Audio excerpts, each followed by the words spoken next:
He thought losing his job in 2025 was the worst day of his life.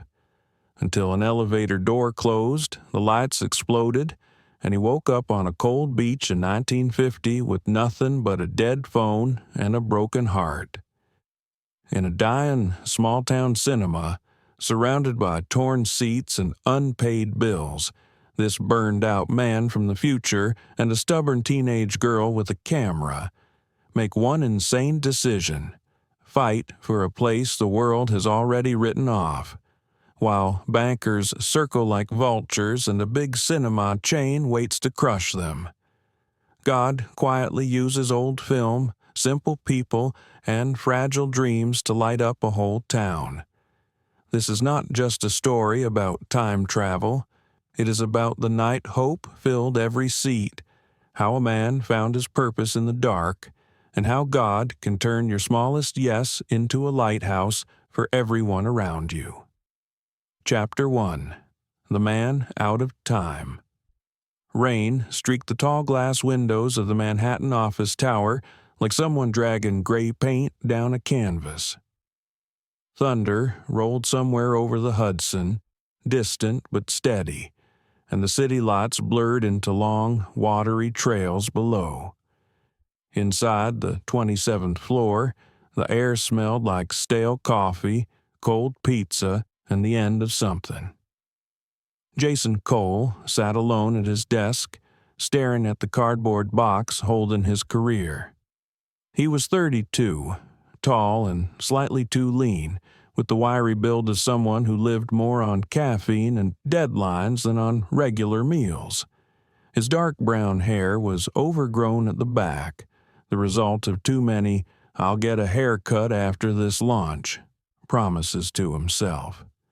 Faint lines had started to etch themselves around his eyes, a pair of tired, intelligent, hazel eyes that always seemed to be scanning for the next problem to solve, the next fire to put out.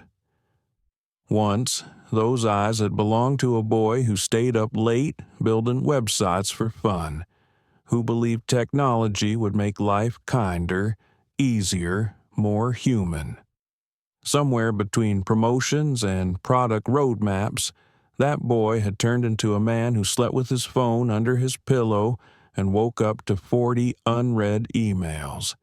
His black hoodie hung loosely over a wrinkled button-down, as if he couldn't decide whether he was still a scrappy startup kid or a respectable corporate manager. Sneakers, scuffed and comfortable, completed the uniform he'd worn for the last decade. On his desk lay the slip of paper that had detonated his life 8 hours earlier. It was simple, almost polite. Restructuring. Position eliminated. We appreciate your contributions. He could still see his manager's face. Smooth, apologetic, remote. No anger, no argument, just a quiet end. It shouldn't have surprised him. The last year had been a blur of lost deals, late nights, a product launch that went sideways, and stress that crawled under his skin and stayed there. His wife, ex-wife now, he reminded himself, had walked out 6 months ago, suitcase in hand and eyes full of a tired sadness. You care more about your metrics than you care about me, Jay. He'd watched the elevator swallow her and told himself he'd fix it after this next big launch. The launch had failed. So had the marriage. Now the job was gone too. Jason closed the cardboard box and stood up. The office was half dark, rows of empty chairs standing like abandoned shells. Glennon's staff rattled carts in the distance. He gave the room one last glance, feeling strangely hollow. "Congratulations," he muttered to himself. "You hit rock bottom and still answered emails on the way down." He picked up the box, slung his backpack over one shoulder, and headed for the elevator. The hallway was quiet. The building hummed gently, the sound of air conditioning and hidden machinery. Jason pressed the down button and waited, watching his reflection in the mirrored elevator doors. Tall, hunched a little, shoulders tense, the faint shadow of stubble on his jaw. "New start," he told the reflection, trying the words on for size. Maybe this is what I needed. The elevator arrived with a soft chime. The doors slid open. He stepped inside, set the box down at his feet, and hit the button for the lobby. Soft music played, something generic and soothing. The doors closed. Then the lights flickered. Jason frowned and looked up. The overhead panel stuttered between brightness and shadow. The music warped, slowing as if someone were dragging a finger along a vinyl record. The elevator shuddered, once, twice, and then lurched. "Hey," Jason said instinctively, reaching for the control panel. His finger hovered over the red emergency button. The world went white. Not the clean, bright white of fluorescent lights, but a blinding, swallowing flash that erased edges and shadows and thought. There was a ringing in his ears, high and relentless. For a heartbeat, he felt weightless, like someone had cut the cable and he was falling through nothing. Then everything went black. Cold. That was the first thing he felt. Not the controlled chill of office air, but real cold, damp and biting, clawing through his clothes. Jason gasped, and his lungs filled with air that tasted of salt and seaweed. Something gritty pressed against his cheek. He opened his eyes. Gray clouds stretched overhead, low and heavy, drifting over a pale sky tinged with early morning light.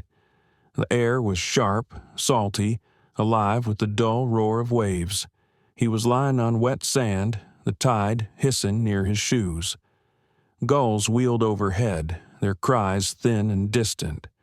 "What the—" He pushed himself up, sand clinging to his hoodie, his jeans soaked at the knees.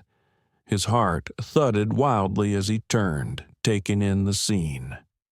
The beach curved out in a long crescent, bordered by jagged rocks on one side and a small town on the other.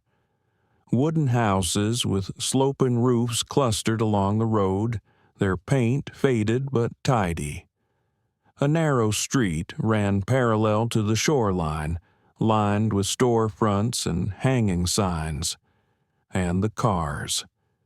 Jason's mind snagged on them like a needle on a scratch. They were big, rounded, gleaming shapes of chrome and steel.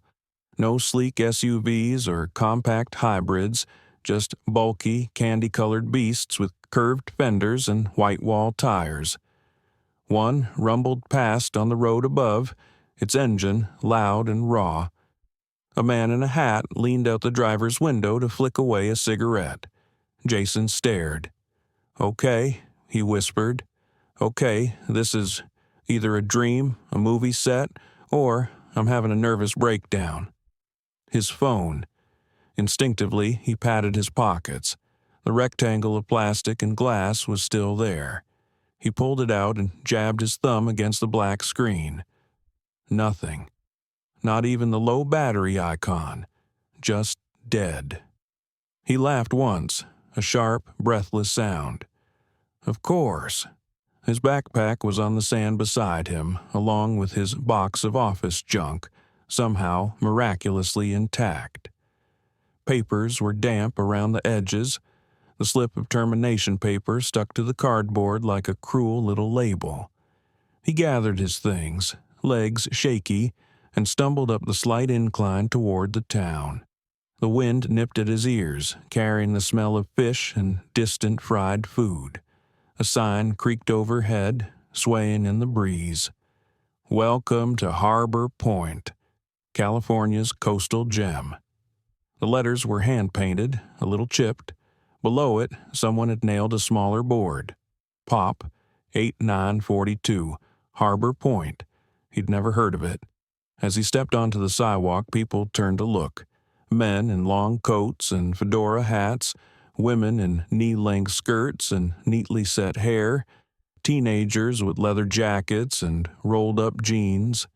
No one had earbuds. No one had a phone in their hand. A girl carried a stack of books tied with a ribbon. A boy balanced a paper bag under his arm. Every detail felt crisp, impossibly real, right down to the faded posters in the shop windows and the smell of fresh bread drifting from a bakery. Jason's chest tightened. On the corner, an elderly man with wispy white hair stood behind a wooden newsstand. His shoulders were stooped inside a brown cardigan, and his thin hands moved with practiced ease as he stacked newspapers. A pair of round spectacles perched low on his nose, giving him a slightly owlish look. Jason approached, throat dry. "Excuse me," he said. His voice sounded strange in his own ears. "Can I, get a paper?" The old man glanced up, eyes briefly flicking over Jason's hoodie and backpack, curiosity flaring and then settling. 15 cents, he said, his voice rough but not unkind. Jason dug into his pocket and came up with a handful of coins from another century. They glittered uselessly in his palm. "Right," he muttered. "Of course." The old man watched him for a second, then sighed and slid a paper across the counter. "You look like you've seen a ghost, son. First one's on me." "Thank you," Jason managed. His fingers trembled as he unfolded the paper.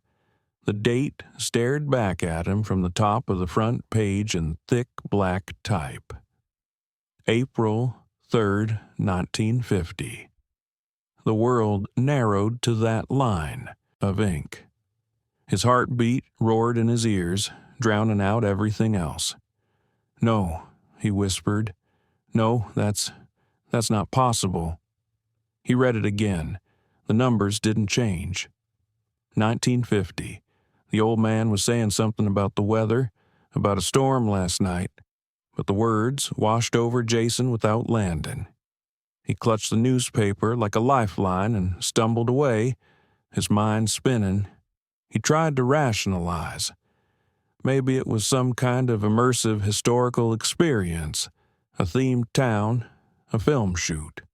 Maybe someone would step out with a boom mic and yell, "Cut!" any second now. But there were no cameras, no crew, no tourists with matching t-shirts, just life, moving at a slower, steadier rhythm than anything he'd known.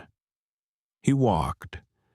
The sidewalk led him past a hardware store, a barber shop with a red and white pole spinning lazily, a diner with steamed-up windows. And then he saw it. The building stood a little apart from the others, its facade painted a soft cream now dulled by sea air. A vertical sign climbed up its front, metal letters spelling out Lighthouse Cinema, with a faded outline of a beacon at the top. Below, the marquee jutted out over the sidewalk, its rows of light bulbs missing more than a few, the remaining ones dim behind salty glass. Black plastic letters were slotted into place on the board. Tonight, double feature mystery and romance. Jason stopped. He had spent half his childhood hiding in dark theaters, watching worlds unfold on the silver screen while his father sat beside him, sharing popcorn and quiet commentary. Even now, the sight of a movie theater tugged at something deep and familiar. The Lighthouse Cinema looked tired, but stubbornly alive, like someone who'd taken too many punches and still refused to stay down. A gust of wind sent a spray of cool drizzle across his face. He shivered. The warmth of the theater, imagined or not, pulled at him. He stepped forward and pushed open the door. Inside, the air was different. Warmer, touched with dust and the faint scent of buttered popcorn that had seeped into the walls over the years. The lobby was modest, with a scuffed tile floor and a concession stand along one side. Movie posters, some new, some sun-faded, lined the walls in mismatched frames. Behind the counter stood a woman in her early 40s, wiping down the glass with a cloth. She was of average height, with the solid, capable build of someone who worked with her hands all day. Her dark hair was pulled back into a neat twist, strands of gray just beginning to show near her temples. There were faint lines at the corners of her mouth and eyes, not just from age but from years of worry and stubborn endurance.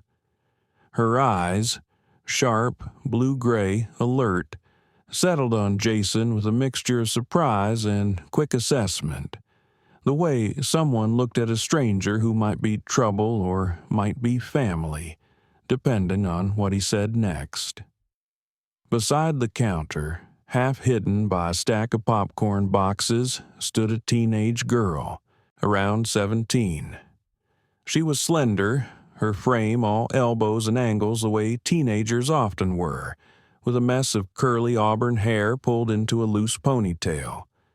Freckles dusted her nose and cheeks, and her brown eyes were bright, curious, and just a little defensive. A worn camera hung around her neck on a fraying strap, bumping lightly against a faded cardigan and simple skirt. She stared at Jason openly, eyebrows arching at his hoodie, his sneakers, his damp jeans. The woman set the cloth aside. "Can I help you?" Her voice was steady, carrying a quiet authority. There was a trace of warmth underneath, like a fire banked low but still glowing. Jason opened his mouth, then closed it again. A dozen explanations crowded his tongue. "I got lost. I fell. I'm from 2025, and your entire world is technically in my history books, none of them suitable for a reasonable conversation." He said brilliantly. "Hi." The girl snorted softly. The woman's gaze softened a fraction, as if she could see the frayed edges of him more clearly than his clothes. "You look like you've had a rough morning," she said. "Name's Margaret Hayes. This is my daughter, Rosie. You're new in town, Mr. Jason swallowed. Cole. Jason Cole. Rosie tilted her head, camera strap twisting in her fingers. "You from the city? You're dressed like nobody I've seen around here." "Something like that," he said. His voice cracked on the last word. Margaret studied him for another long moment. Outside, a car passed by, its engine rumbling faintly through the doors. Somewhere deeper in the theater, a distant clank suggested an old machine settling in its sleep. Jason clutched the newspaper in his hand, the date still visible in the corner. April 3rd, 1950. He took a shaky breath. "I think," he said slowly, "I might be a little more lost than I thought." Margaret's eyes flicked to the newspaper, then back to his face. She didn't smile, exactly, but something in her expression eased, the tiniest shift from suspicion toward concern. "Well, Mr. Cole," she said, nodding toward the worn chairs lined up along the lobby wall, "why don't you sit down and tell us just how lost you are?"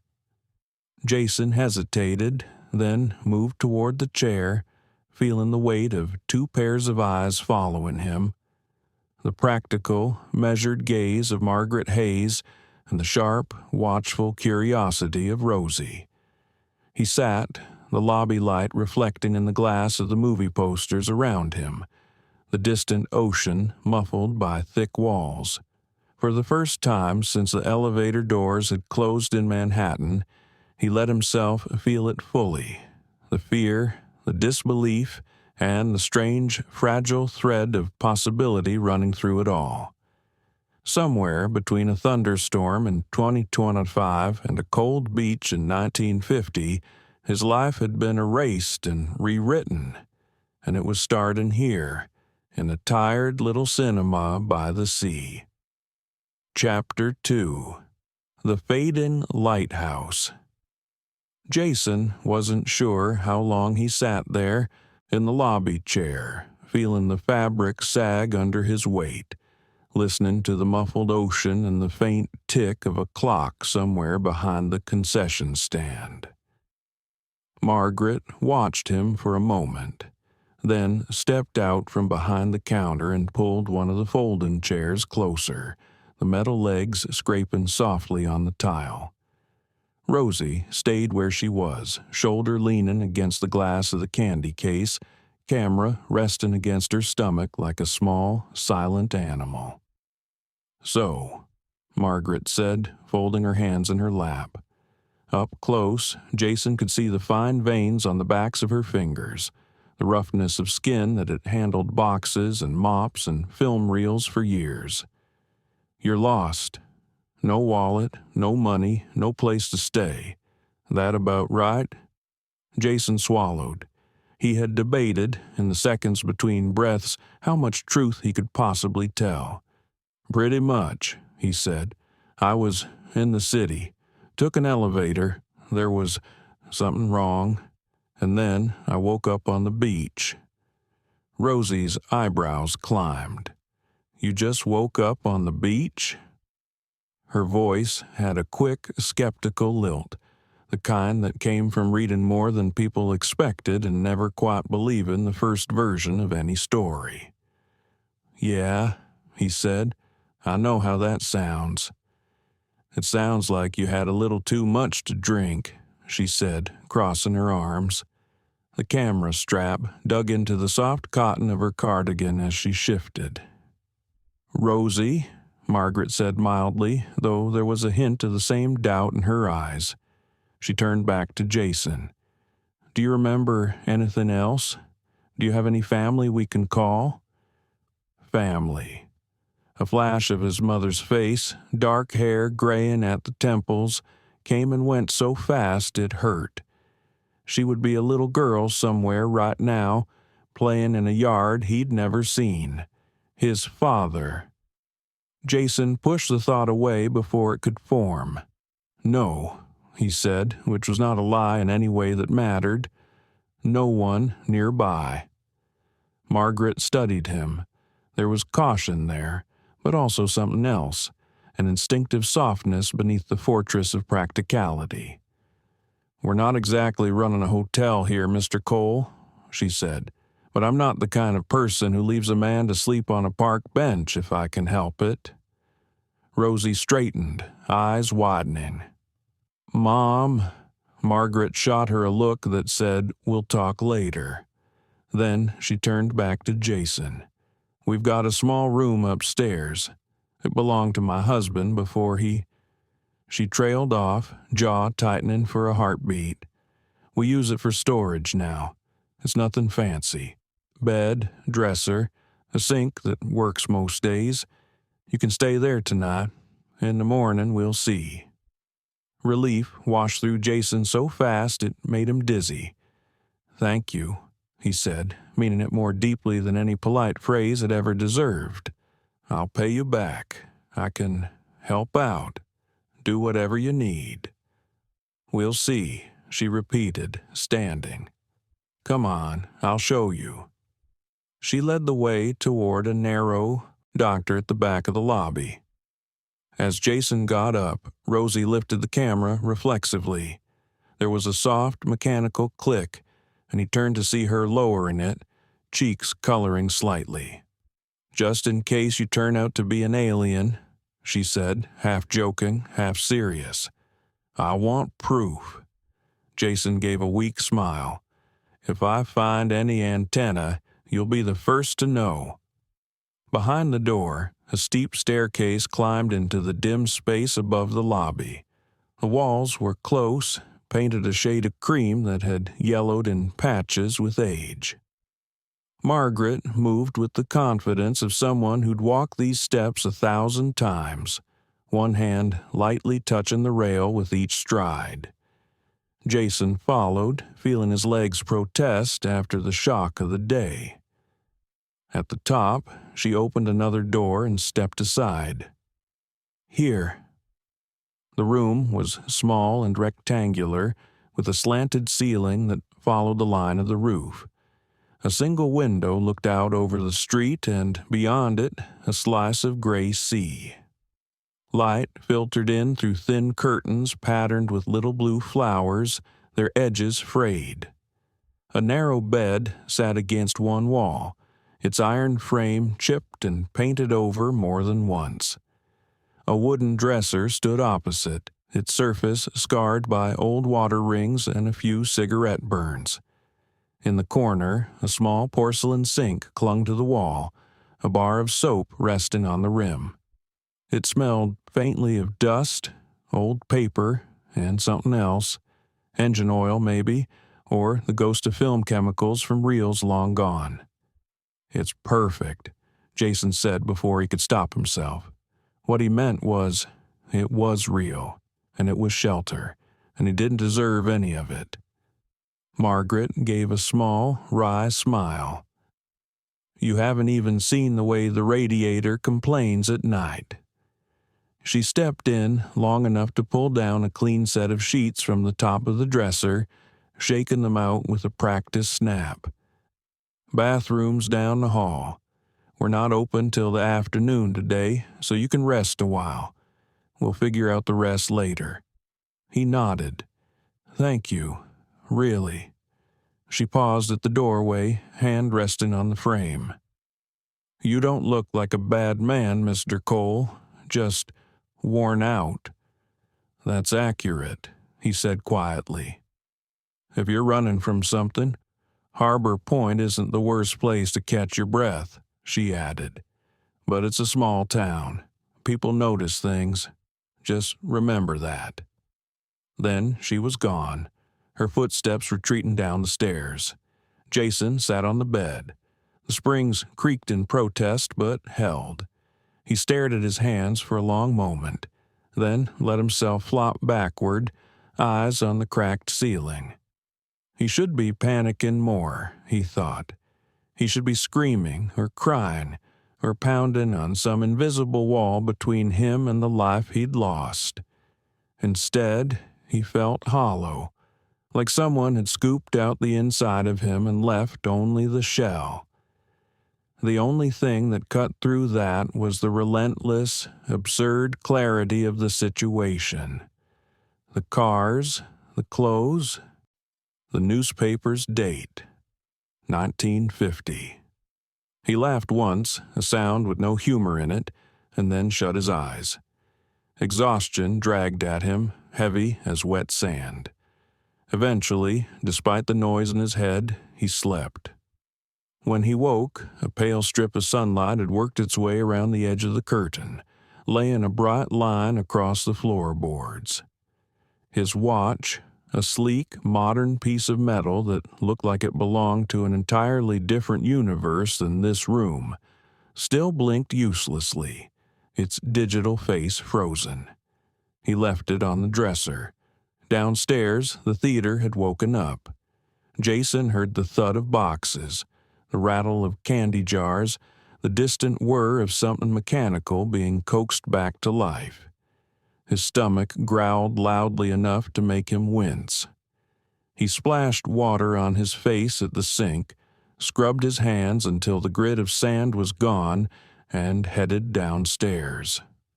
The lobby looked different in daylight.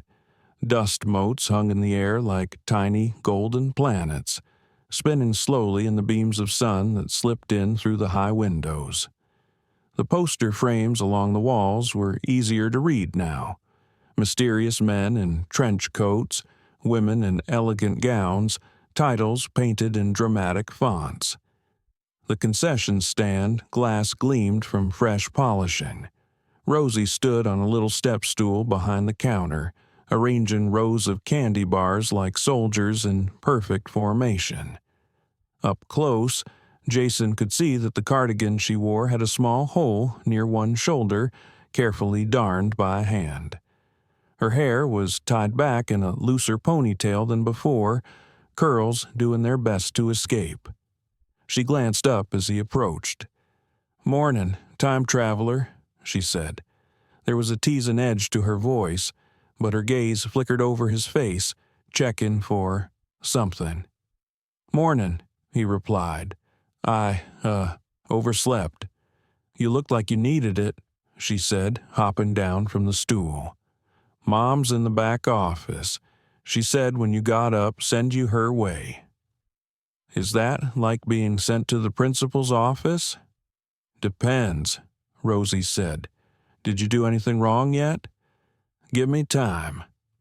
She snorted, but the corner of her mouth curved up. As he turned to go, she lifted her camera, hesitated, then lowered it again. I'm, working on a series, she said a little shyly. About the theater, people who come through. It might be nice to have you in it. Eventually. Let me know when you figure out if I'm the villain or not, Jason said. Then we can talk angles. He left her shaking her head and pushed through a swinging door marked Staff Only. The back hallway was narrow, lined with stacked boxes of popcorn kernels and soda crates. At the end, an open door revealed a cramped office, a desk, 2 filing cabinets, and a window that looked out onto an alley.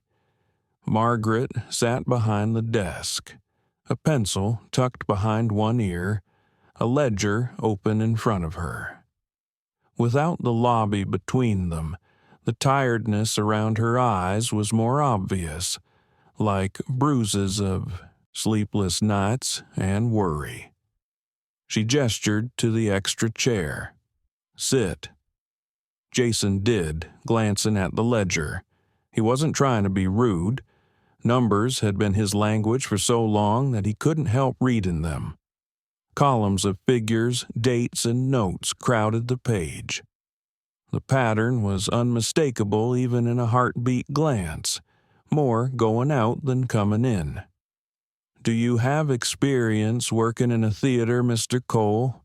Margaret asked, pulling the pencil free and turning it between her fingers. Only from the side with the popcorn, he said. But I've had a lot of jobs where you do whatever needs to be done. She nodded slowly. It's not glamorous work, as you probably noticed. Cleaning up spilled soda, tearing tickets, helping my projectionist when the reel jams. Projectionist? Frank, she said. You'll meet him in a bit. He's been with us since before Rosie was born. Knows that old machine upstairs better than anyone alive. Or so he claims. Something in her voice when she said us and before Rosie was born made the air in the room feel heavier. The mention of a husband upstairs, a projectionist who'd been here since before. This place was layered with history Jason could only guess at.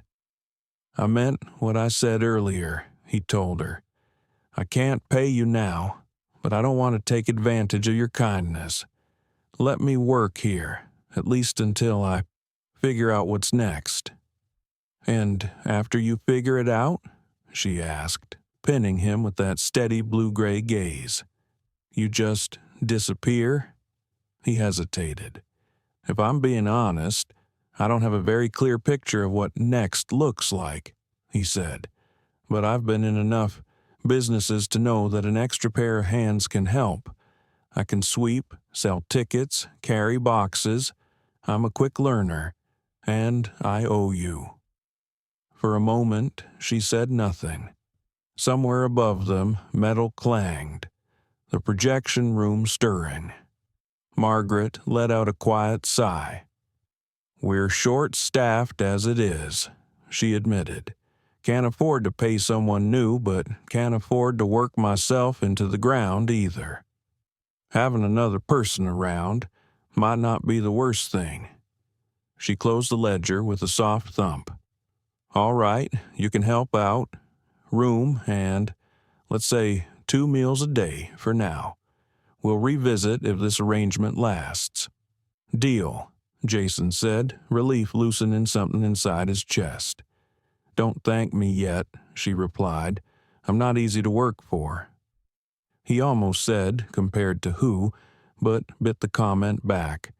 As he stood, voices drifted in from the hallway, Rosie's, high and tight with frustration, and Margaret's lower, sharper than he'd heard before. "You can't expect me to stay here forever, Mom," Rosie was saying. "I can't just sell tickets until I'm 30. "And you can't expect me to conjure money out of thin air," Margaret replied. "We barely keep the lights on as it is. College in the city is not.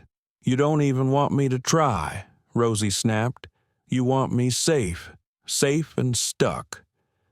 Jason froze, halfway to the door. Margaret's jaw clenched. For a moment, he thought she would march out and end the argument by sheer will. Instead, she closed her eyes briefly. "We will talk about this later," she said, voice controlled in a way that made it more dangerous. The footsteps retreated. Jason stepped back as Margaret emerged, her expression smoothed over, though a faint tremor lingered around her mouth. She seemed to remember he was there and forced a small smile. "Welcome to the Lighthouse, Mr. Cole," she said. "Let's go introduce you to the man who keeps the pictures moving." They climbed another set of stairs, narrower than the ones to Jason's room. The air grew warmer, tinged with the scent of heated metal and dust. At the top, a door stood half open, light seeping out around its edges in a pale band. Inside, the projection room was a cramped, humming cave. The projector itself dominated the space, an enormous metal beast, all gears and lenses and smooth panels, painted a dull industrial gray. It looked like a cross between a machine gun and a telescope, aimed at a small rectangular opening in the wall that peered down into the dark theater below. Beside it stood a man in his late 50s or early 60s, his back slightly bowed but his hands steady on the dials. He wore a light-colored work shirt rolled at the sleeves, suspenders holding up dark trousers that had shiny patches at the knees from years of wear. His hair, once black, had gone mostly silver, cut short and combed back, revealing a slightly receding hairline. A thin white scar ran from his left temple down to just beside his ear, disappearing into the collar, an old wound that gave him a permanently serious air. He turned as they entered, revealing a lined face with deep-set gray eyes. Those eyes were calm, watchful, and carried the kind of quiet seen in people who had witnessed too much and learned to speak little. "Frank," Margaret said, "this is Jason Cole. He's going to be helping out around the place for a while." Frank wiped his hands on a rag and gave Jason a firm nod. "You know anything about projectors, Mr. Cole?" His voice was low, with a hint of gravel, and an accent that placed him somewhere in the Midwest, though softened by years on the coast. "Only that they make the magic happen," Jason said. A flicker of amusement touched the older man's mouth. "Magic is a lot of sweat and busted reels," he replied. "But if you're willing to learn, I might keep you from losing a finger in here." "I appreciate that," Jason said. Frank studied him for a second longer, then turned back to the machine. "Show starts at 3, he said.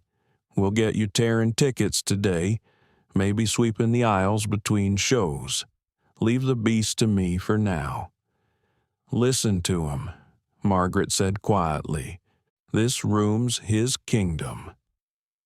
As they headed back down, Jason caught a glimpse through the small window. The theater below was a shadowed cavern, rows of empty seats cascading down toward a blank, waiting screen. Dust danced in the single beam of light from a fixture over the aisle, like stars trapped in a shaft of gravity. He thought of the ledger, of Rosie's raised voice in the hall, of Margaret's tired hands, of his own empty future. If he was stuck in 1950, if this wasn't some elaborate hallucination, then whatever he became next might start here, in this fading lighthouse of flickering images and worn-out seats. One thing his old life had taught him was how to see patterns, how to read the story behind the numbers. One thing this new life seemed determined to show him was the cost of ignoring the people behind those stories. He could, at the very least, start by paying attention. "Let's get to work," Margaret said. And for the first time in a long time, the words didn't make him feel like he was about to drown. By late afternoon, the fog had burned off the harbor, leaving Harbor Point under a pale, clear sky.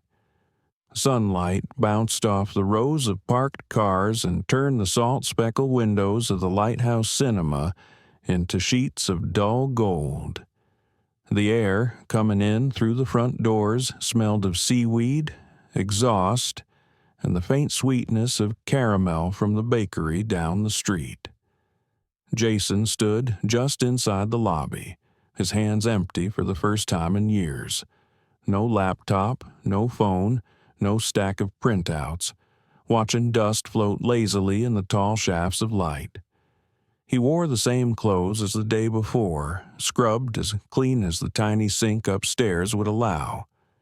His dark hair was still messy, his jaw rough with stubble, but there was a small difference in him now, a sense of purpose, even if it was small and fragile. His wiry frame moved a little more easily, as if knowing what he was supposed to do kept his shoulders from curving inward quite so much. "Here," Margaret said, breaking him out of his thoughts. She stepped up beside him and handed over a stack of stiff, rectangular tickets held together with a rubber band. In the afternoon light, she looked at once softer and more worn, blue-gray eyes clearer, but the faint hollow beneath them more pronounced. Today, she wore a navy blouse tucked into a simple skirt, an apron tied neatly around her waist, a pencil tucked behind one ear, like it belonged there more than a pair of earrings ever would. "You'll stand by the door," she explained. "People come in, they give you their ticket, you tear it clean down the middle and hand them back the stub." She demonstrated with quick, efficient fingers. "Don't mangle it. Folks get fussy about that." "I've survived worse user feedback," Jason said. She gave him a faint, puzzled look at the unfamiliar phrase, then let it go. "First show never fills more than a quarter of the seats on weekdays," she said, glancing at the big clock on the wall. "So you'll have time to get the hang of it." Rosie hovered a little ways behind them, a box of popcorn cradled in her arms. She'd swapped yesterday's cardigan for a short-sleeved sweater, the soft green fabric making the auburn in her hair stand out more. The camera still hung around her neck, as much a part of her as the freckles on her nose. She pushed a curl behind her ear. "Don't worry," she told Jason, tone mostly teasing. "If you mess up, you'll only ruin the movie-going experience for, 12 people." "Thanks," he said. "No pressure." She flashed a quick grin, then moved back behind the concession stand as the first customers began to drift in.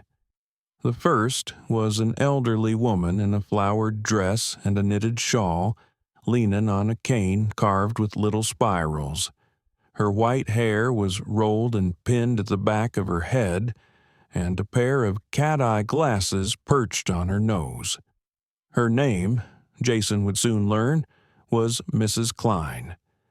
She had lived in Harbor Point longer than anyone could remember and had an opinion about everything, including, as he discovered in the span of 30 seconds, the decline of movie writing, the price of taffy, and the scandalous length of young women's skirts. She narrowed pale blue eyes at Jason as she handed over her ticket. "You're new. she said in a voice surprisingly strong for someone so small. "Yes, ma'am," Jason replied, tearing the ticket carefully along the perforation. "Just helping out." She made the sound with her whole face. "We'll see if you last longer than that boy who kept chewing gum behind the counter." But she took her stub back without complaint and shuffled into the dim auditorium. After her came a young couple, maybe in their early 20s. The man wore a collared shirt and slacks, hair neatly parted, nervous energy radiating off him like heat. The woman had on a pale blue dress and clutched a small purse, her lipstick a careful shade that matched the ribbon in her dark hair. They were shy, polite, and clearly on one of their first dates. Jason tore their tickets, offered a little nod he hoped looked friendly instead of exhausted, and watched them disappear into the theater. More people trickled in. A father with a mop of dark hair and a work shirt smudged with grease, holding the hand of a little boy with a cowlick and an oversized sweater. Two teenage girls walking arm in arm, whispering and giggling behind their hands. A fisherman in a heavy jacket that smelled faintly of salt and nets, his face weathered but eyes curious. Each got a quick, silent profile in Jason's mind, the way he once segmented users in a spreadsheet: regular patrons, occasional visitors, rare new faces. The lobby quieted again, just before the lights dimmed for the previews. Margaret took a breath that sounded almost like a sigh and stepped behind the counter to rearrange candy jars that didn't really need rearranging. "This is a slow day?" Jason asked, leaning against the wall near the door. "This," Margaret said, straightening a box of licorice that was already straight, "is a normal day." He'd seen the ledger yesterday. He didn't need a calculator to know normal wasn't going to keep the doors open forever. Rosie slid onto one of the high stools behind the counter, propping her elbows on the glass. She had a small notebook open, its pages filled with tight, Lupin handwriting and little sketches of faces and seats and light beams. The camera sat on the counter beside her, lens cap off, ready. "What are you working on?" Jason asked. She glanced up, almost defensive, then seemed to decide he was a safe audience. "Just notes," she said, "about who comes in, what they say when they leave, little things." She flipped the notebook so he could see. There were snippets of overheard conversations, impressions of scenes. "I like when the hero doesn't die for once. Mrs. H, after last week's picture." Or, "Wish they'd show more funny ones. Kid with red cap, came alone, laughed too loud." Tiny arrows pointed to doodles of the lobby, of the concession stand, of the back of Margaret's head as she bent over the register. "It's like..." Catching the echoes, Rosie said, cheeks coloring slightly, as if she'd said something too earnest. "Movies end, but people leave little bits behind when they walk out." He looked at her for a long moment, surprised by the familiar shape of her thought. In another life, he'd talked about customer insights, about user journeys and pain points. She was doing something similar, but with a notebook and a camera instead of analytics software. "That's good," he said and meant it. "You ever show anyone these?" "Not really," she said with a shrug that tried to be casual and didn't quite make it. "Mom says I should think about bookkeeping instead." Jason glanced at Margaret, who was pretending not to listen, her shoulders a little too tense. He filed that away carefully. Between shows, they swept the aisles. Jason at one end with a broom and dustpan, Rosie at the other. their paths slowly converging in the middle under the empty screen. Seats creaked as the brooms brushed past, and a faint smell of spilled soda rose from the sticky spots they attacked with damp cloths. At one point, the door at the back opened and a lanky boy of about 16 ducked in, his hair a tangle of dark curls. He wore a leather jacket over a white t-shirt, jeans rolled at the cuffs, and scuffed boots. His name, he said when Margaret demanded it, was Tommy Reyes. Tommy had grown up in Harbor Point, the middle child of a large family who ran a small grocery 2 streets over. He carried himself with the restless, coiled energy of someone who felt the town was 3 sizes too small, but his eyes, dark and quick, softened when he talked about cars and music and the pictures. "Came to see if you got the new newsreel yet," he told Frank, who had appeared in the doorway like a shadow summoned by the smell of celluloid. "Came yesterday," Frank replied, wiping his hands on his ever-present rag. "Same old stories. Politicians talking, soldiers marching, baseball players swinging." Tommy grinned lopsidedly. "Better than sitting at home listening to my little brother scream." Jason watched the exchange with interest. Here was another pattern, a bored teenager looking for something to do, drawn to the theater even when the offerings were predictable. Later, when the last matinee patrons had gone and the lobby was briefly quiet, Jason stepped outside. The late sun had dropped lower, painting the storefronts in long streaks of orange, the ocean beyond turning from gray to a deeper blue. A light wind pushed at the edges of the marquee, making the letters rattle faintly in their slots.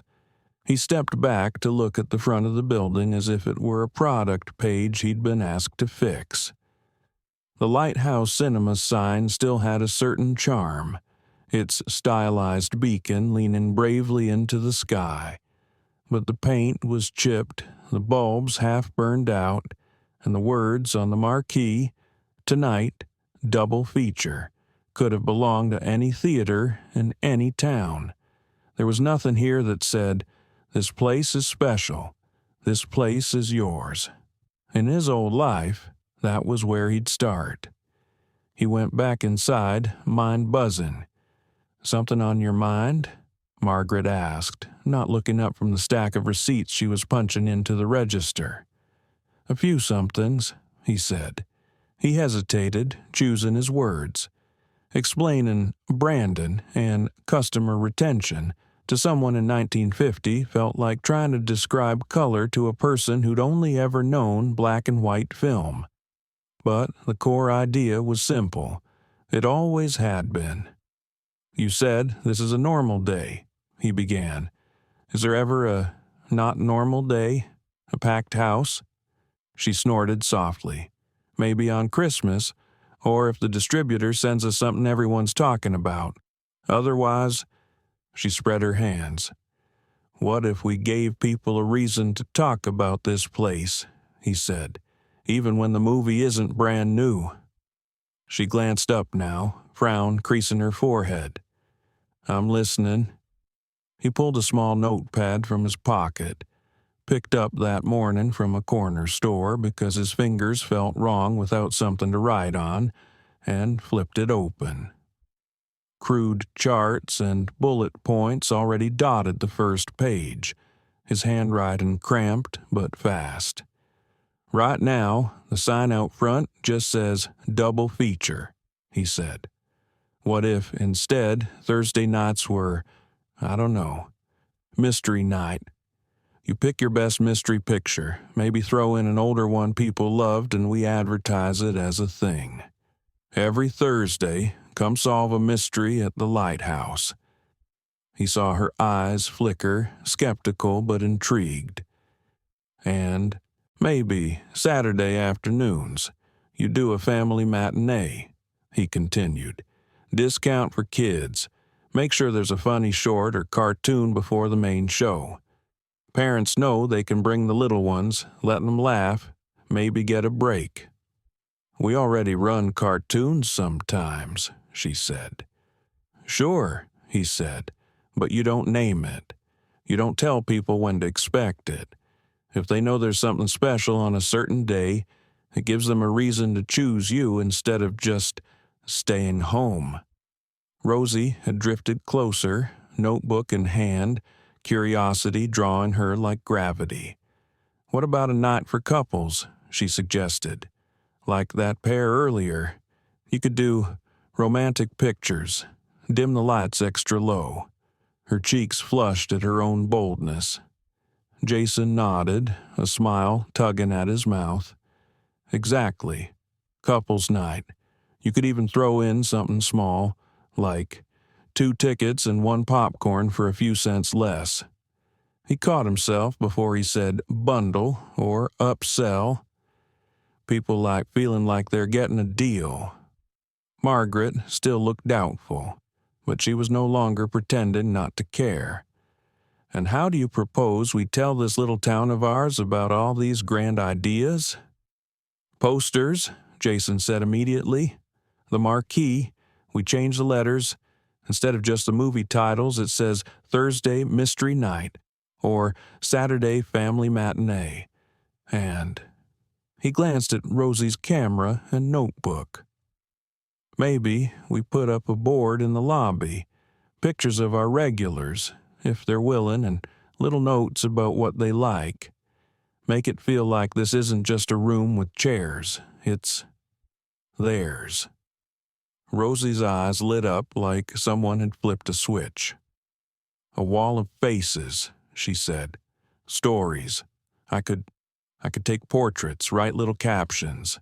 Mrs. Klein never misses a newsreel. Tommy thinks the newsreel's dull but comes anyway. You're not writing that, Tommy's distant voice protested from somewhere near the door, having evidently wandered back in and caught that last part. Margaret's gaze moved between them, Jason with his notepad, Rosie practically vibrating with ideas, Tommy half grinning despite himself. For a moment, Jason saw what she saw: risk, work, and the uncomfortable shove of change. Then she looked at the nearly empty cash drawer. All right, she said slowly. We'll try one thing. Not all of it at once. We don't have the money to gamble on every wild thought that jumps into your head, Mr. Cole. Fair, he said. Thursday Mystery Night, she decided. We have a couple of decent pictures in the back that haven't been run in a while. She set her jaw. Rosie, you and Jason can work on a poster after closing. Something big enough to put in the front window. Rosie's smile flared, quick and brilliant. The kind of smile that made her look younger and older at the same time. Yes, ma'am, she said. I've got ink and cardboard upstairs. Jason felt a small, sharp spike of something in his chest, almost forgotten. Hope, but tempered, like metal that had been through the fire more than once. It wasn't a time machine. It wasn't a way back, but it was a start.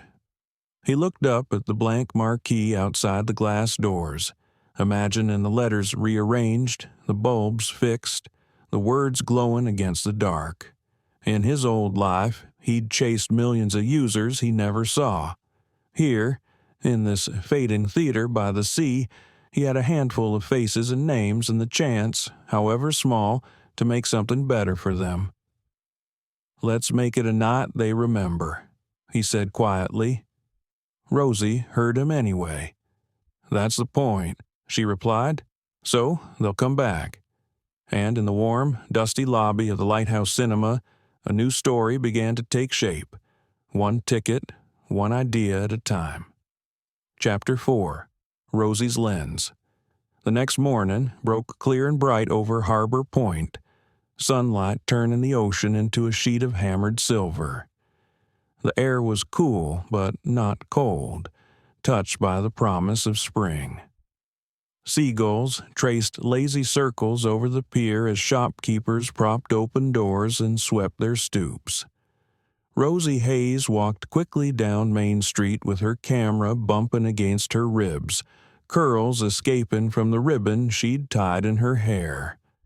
At 17, she was all angles and motion, the kind of girl who rarely stood still long enough for anyone to get a perfectly tidy picture of her. Today, her brown eyes were sharp with determination and a little bit of nerves. Her notebook was tucked under one arm like a shield. She wore a simple blue skirt and a cream blouse, cardigan buttoned crooked in her haste to leave the apartment above the grocery where she and her mother lived. She passed the Lighthouse Cinema without going in, though her gaze lingered a second on the dark lobby beyond the glass. Jason would be there soon, working on posters, but this was something she wanted to do alone. She crossed the street and headed toward a narrow brick building squeezed between the barber shop and the pharmacy. A painted sign over the door read, "The Harbor Point Herald." Inside, the newspaper office smelled of ink, paper, and old coffee. Desks were crammed into the small space, each one buried under stacks of typed pages and photographs clipped with metal pins. A single ceiling fan turned lazily overhead, stirring the hot metal scent of the printing press humming in the back room. Behind the largest desk sat Mr. Sullivan, the editor. He was a man in his 50s with a thick mustache the color of wet sand and hair slicked back with too much pomade. His white shirt strained a little at the buttons over his middle, and his tie was loosened as if he'd given up on formality halfway through the morning. Ink stained his fingers, and his narrow brown eyes had the permanently skeptical squint of someone who had spent decades reading other people's stories and finding them lacking. He glanced up when Rosie approached, lips already forming a frown. "Can I help you, Miss Hayes?" he asked, voice brisk. He knew everyone in town. Knowing meant he also knew which girls were supposed to marry, which were supposed to keep books, and which, in his opinion, had no business asking for more. Rosie squared her shoulders, heart beating a little too fast.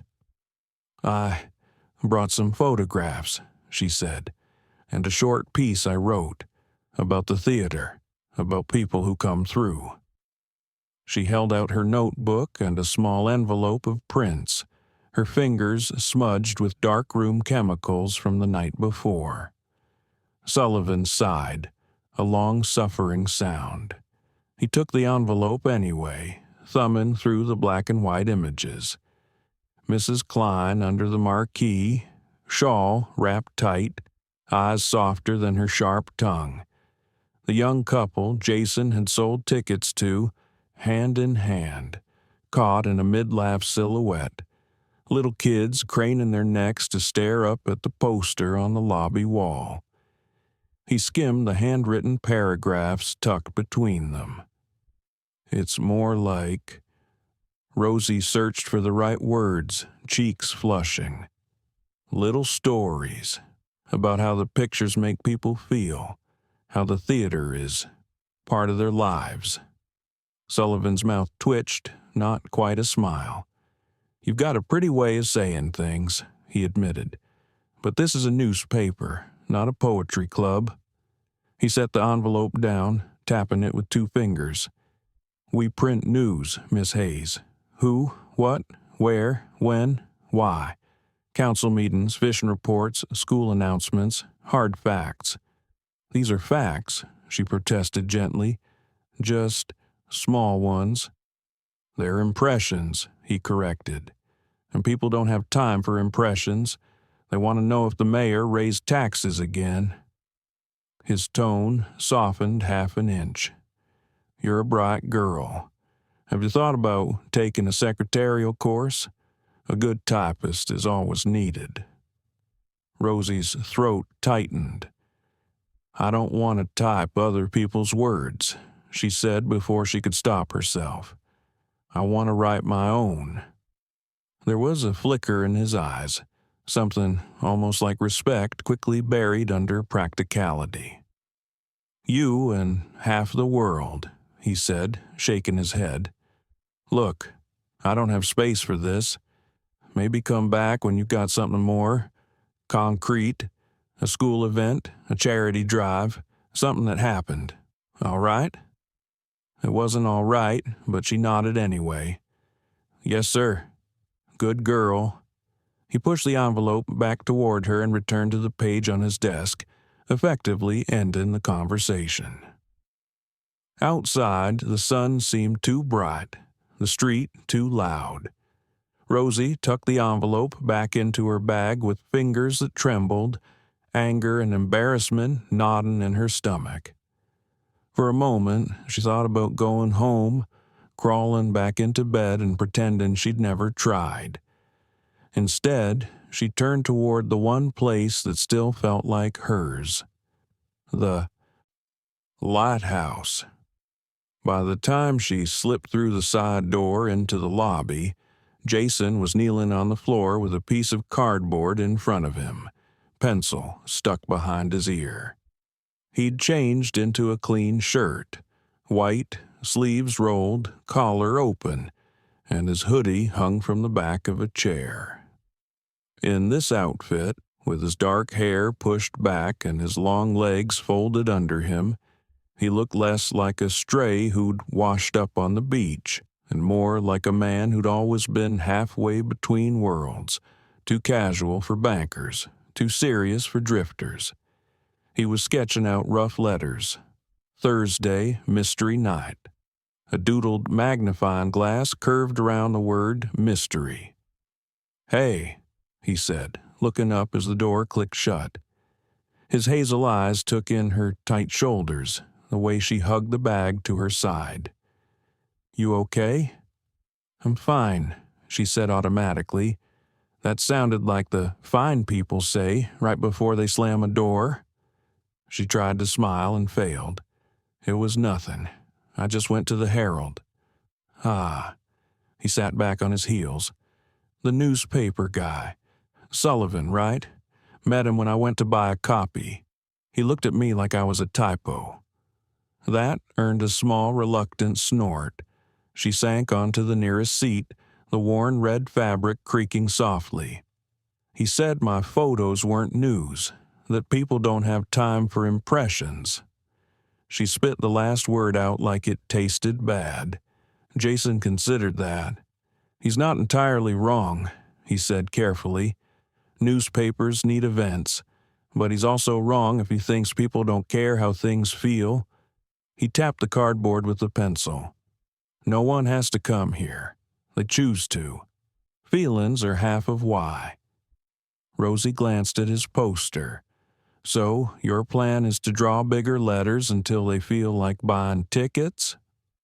"Something like that," he said with a small grin. "Come here." She slid down from the seat and sat cross-legged across from him, skirt fanning around her knees.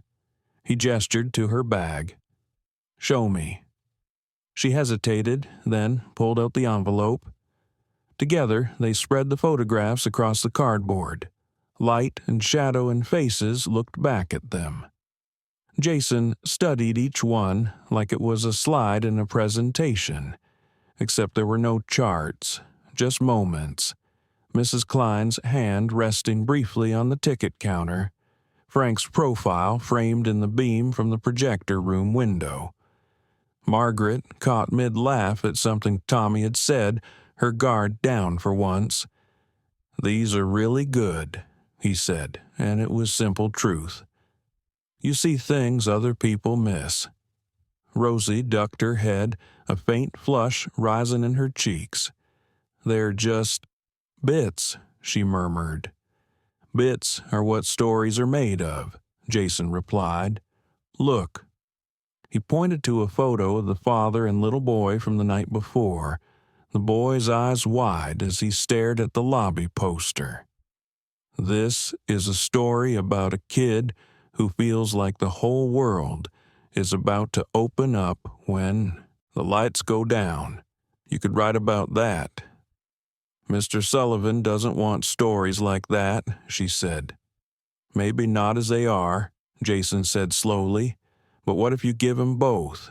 Hard facts and soft edges.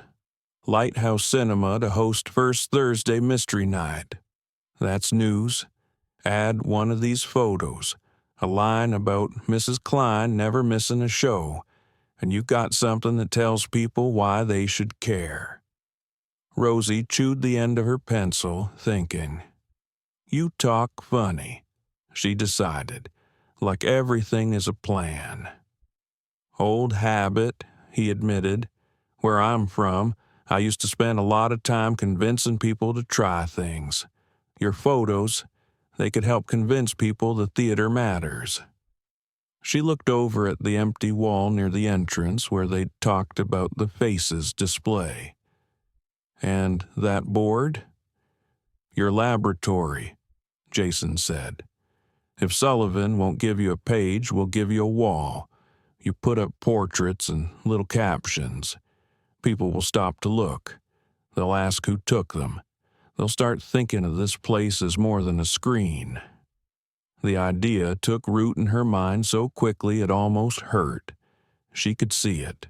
Rows of faces, each with a line or two. Not just patrons, but people. "I'd have to ask them," she said, "to sit still, to let me. Mrs. Klein will complain about her hair." "Complain loudly," Jason said, "which means everyone will know about it." Rosie laughed, the sound easing some of the tightness in her chest. "Okay," she said. "We start with the people who are too polite to say no." By late afternoon, they had 3 portraits taped to the wall at eye level. Mrs. Klein, eyebrows lifted in faint disapproval but eyes warm. Tommy, leaning against the concession stand, arms crossed, trying and failing to look unimpressed. Frank, sitting on a stool in the projection room, hands folded over one knee, the projector behind him like some mechanical guardian. Under each, in Rosie's careful handwriting, Mrs. Klein says she's seen better, but never misses a newsreel. Tommy Reyes thinks the newsreel is boring but comes anyway.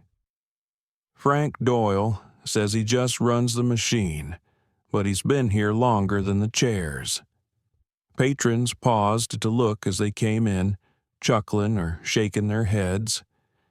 Mrs. Klein declared the whole thing silly, and then stood there twice as long as anyone else, cane planted firmly, eyes shining. That night, after the last show ended and the lobby emptied, Rosie sat at the concession stand with her notebook open. The words came in fits and starts, but they came. Next Thursday, the Lighthouse Cinema will host its first Mystery Night, featuring 2 of our town's favorite whodunits. For 30 years, Harbor Point neighbors have laughed, cried, and held their breath together under this roof. She kept it simple. A few details, names, times, a mention of the new wall of faces where anyone could find themselves on the way in. Hard facts and soft edges. "Looks like news to me," Jason said when she slid the page over. The next morning, nerves fluttered in her stomach as she walked back into the Herald office. The printing press thumped steadily, vibrating the floor. Mr. Sullivan glanced up, his expression halfway between annoyance and curiosity. "I thought I told you," he started. "I know," she said quickly. "You need events, so I brought you one." She placed the single page on his desk, smoothing it with one ink-smudged finger. "Mystery Night at the Lighthouse, date, time, admission, and a small photo." She slid one of the prints toward him. The theater's facade with the new hand-lettered sign in the window. Rosie's shadows catching the way the morning light hit the word mystery. Sullivan read, lips moving silently. His mustache twitched. "It's concise," he said grudgingly, "and I suppose people like knowing what's playing. We've run theater listings before." He tapped the photo. "You developed this yourself?" "Yes, sir." He grunted. For a long moment, the only sound was the distant clatter of type. Then he sighed. "All right, we can give you a corner on page 4. Don't get used to it. And don't bring me any poems." Rosie's heart lurched. "Thank you, Mr. Sullivan," she said, trying to keep her voice steady. He waved her off, already reaching for another sheet. But as she turned to go, he added, almost as an afterthought, "If people show up, we'll know it wasn't a waste of ink." That afternoon, a bundle of freshly printed papers thumped onto the floor just inside the theater entrance. Jason tore the twine, unfolded one, and grinned. "Hey, Rosie," he called. "Page 4. She took the paper with hands that weren't quite steady. There it was, her photograph, shrunk but clear, and her name in small print under the headline. It wasn't the front page. It wasn't a great American novel. It was a start. Margaret took the paper when she offered it, eyes scanning the column. Something complicated moved across her face.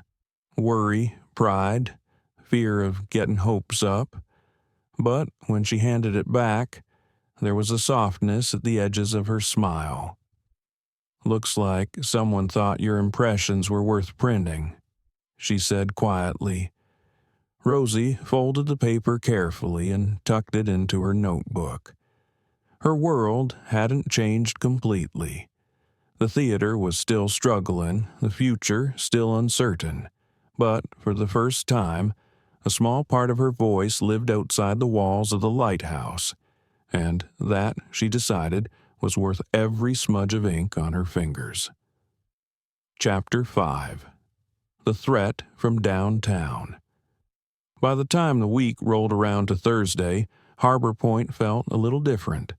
The sky was still the same, washed-out blue. The gulls still wheeled over the harbor, but there was a new murmur along Main Street, people mentioning that mystery night thing at the Lighthouse, waving the Herald with Rosie's article folded to page 4. Jason felt it in the lobby most of all.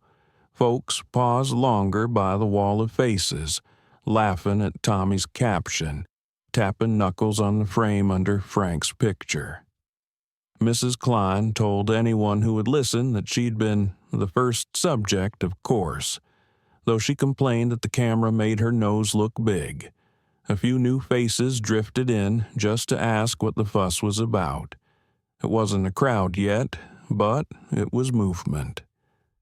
Late that morning, as Jason was scraping old tape from the front window to make room for a fresh hand-lettered sign, a sleek, dark automobile pulled up to the curb. It didn't match the chunky, familiar shapes of the town's usual cars. This one was lower, longer, polished so sharply he could see the marquee reflected in its doors. 2 men stepped out. The first was tall and narrow-shouldered, in a dark suit that fit him a little too well for a small-town banker. His hair was thinning and combed straight back, and he wore round spectacles that pinched the bridge of his nose. A simple but expensive-looking watch gleamed at his wrist when he checked it impatiently. Jason recognized him from a few times he'd passed the brick building with the green awning down the street. Harbor Point Savings and Loan. This was Mr. Harris, the bank manager and landlord for half of Main Street's storefronts, including, Jason now remembered from the ledger, the Lighthouse. Harris had the pinched, careful air of a man who thought in columns and interest rates, not people. The second man was a contrast. He stepped out of the car like he expected the world to make space for him. His suit was lighter gray, cut modern and sharp, his tie a neat darker stripe. Dark hair, thick and precise, swept back from a strong forehead. His jaw was clean-shaven, his smile quick and practiced, the kind that didn't always reach his pale eyes. He carried a leather briefcase in one hand, its surface smooth and unscuffed. Jason didn't know him, but he knew his type. In his old life, they'd come to pitch partnerships, acquisitions, growth opportunities. The two men stopped on the sidewalk, glancing up at the Lighthouse sign. Harris frowned as if the chipped paint personally offended him. The stranger's smile widened, calculating. Jason wiped his hands on his jeans and went inside, a prickle of unease crawling across his skin.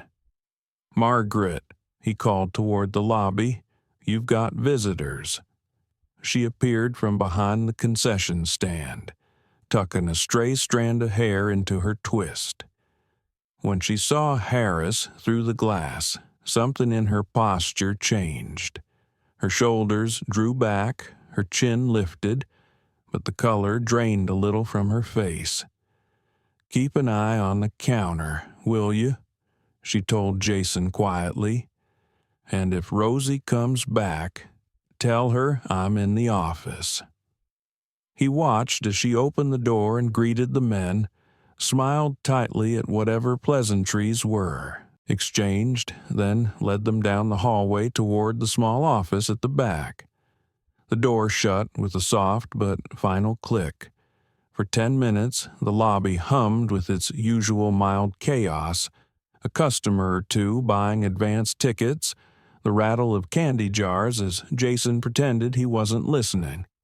But the closed office door felt like a storm cloud behind his back. Finally, when the hall went quiet and the lobby was temporarily empty, curiosity, no, anxiety, got the better of him. He drifted down the corridor, broom in hand as a half-hearted disguise. The office door wasn't entirely shut. The latch had caught on a strip of old paint, leaving a thin gap. Voices seeped through. "Understand, Mrs. Hayes," Mr. Harris was saying in his careful, precise tone. "Your lease is up for renewal at the end of the summer. We have to consider the best use of the property. Times are changing." "I'm aware," Margaret replied. Her voice was calm, but Jason could hear the strain underneath. "I send you a check every month to prove it." A lower chuckle followed, belonging to the stranger.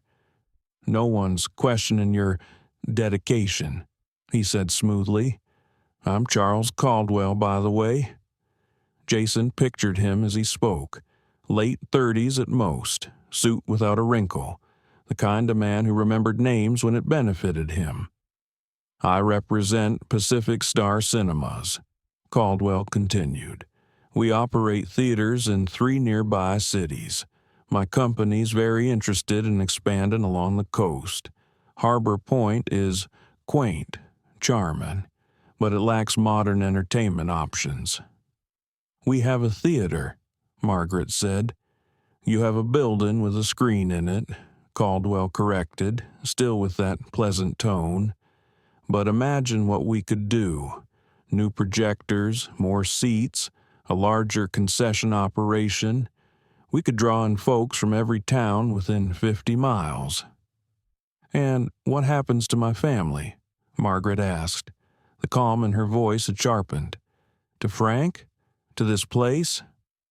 "Pacific Star would, of course, be happy to consider you for employment," Caldwell replied. "Usher, box office, we always need good people. As for the building itself, that's between you and Mr. Harris." Harris cleared his throat. "The offer they've made is quite generous," he said. Paper rustled. "I'd be remiss not to consider it. They're prepared to purchase the property outright. Or, if you wish to stay, Margaret, we'd have to adjust the rent to reflect the building's potential value." "How much of an adjustment?" she asked. He named a figure. Even without seeing the numbers, Jason winced. He'd skimmed that ledger often enough to know there was no way the lighthouse could survive that kind of increase. Not with normal days like the ones they'd been having. Not yet. Silence filled the little office, heavy as wet sand. Finally, Margaret spoke, each word measured. "You're asking me to either sell my husband's life's work or watch it die slowly because I can't afford to keep it." "No one's asking for anything," Caldwell said. "We're offering opportunity. Towns grow, Mrs. Hayes. Some places keep up. Some get left behind." Jason backed away from the door, throat tight. He knew that speech. He'd given softer versions of it himself years ago, when pitching new platforms that would streamline some beloved old service out of existence. It sounded different from the other side. He was back behind the counter when the office door opened. Harris emerged first, adjusting his spectacles, already thinking about his next spreadsheet. Caldwell followed, briefcase in hand, smile firmly in place. "It was a pleasure meeting you," he told Margaret, who stood in the doorway, arms folded. Her face was composed, but her eyes were flinty. "Take a few days. We'll be in touch."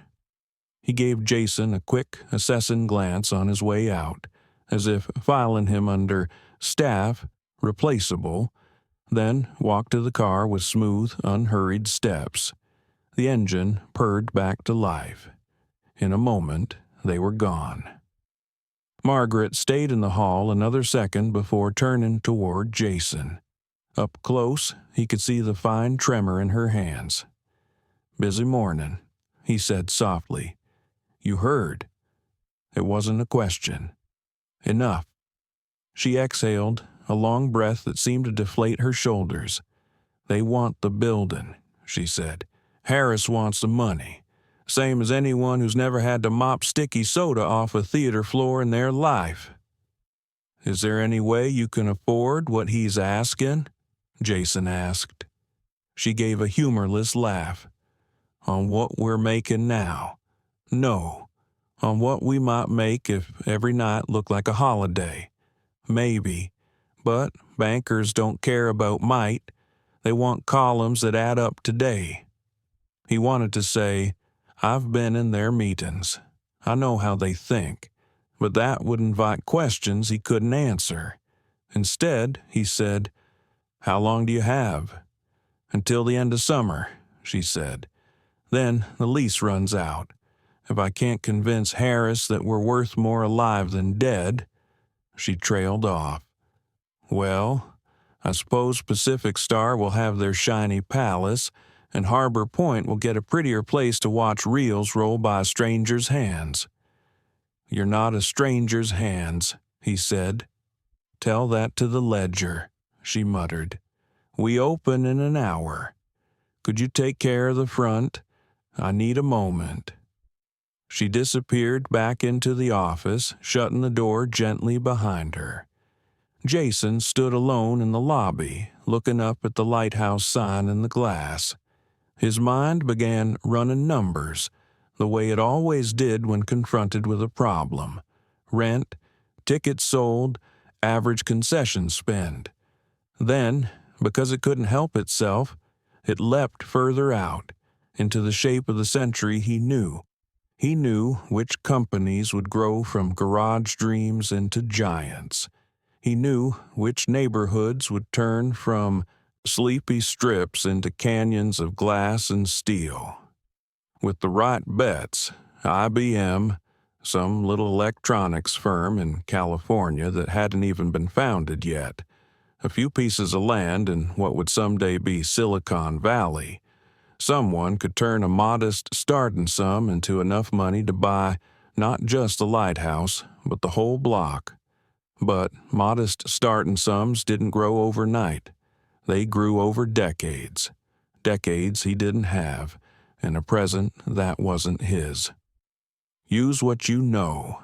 His old boss had always said, leverage your advantages.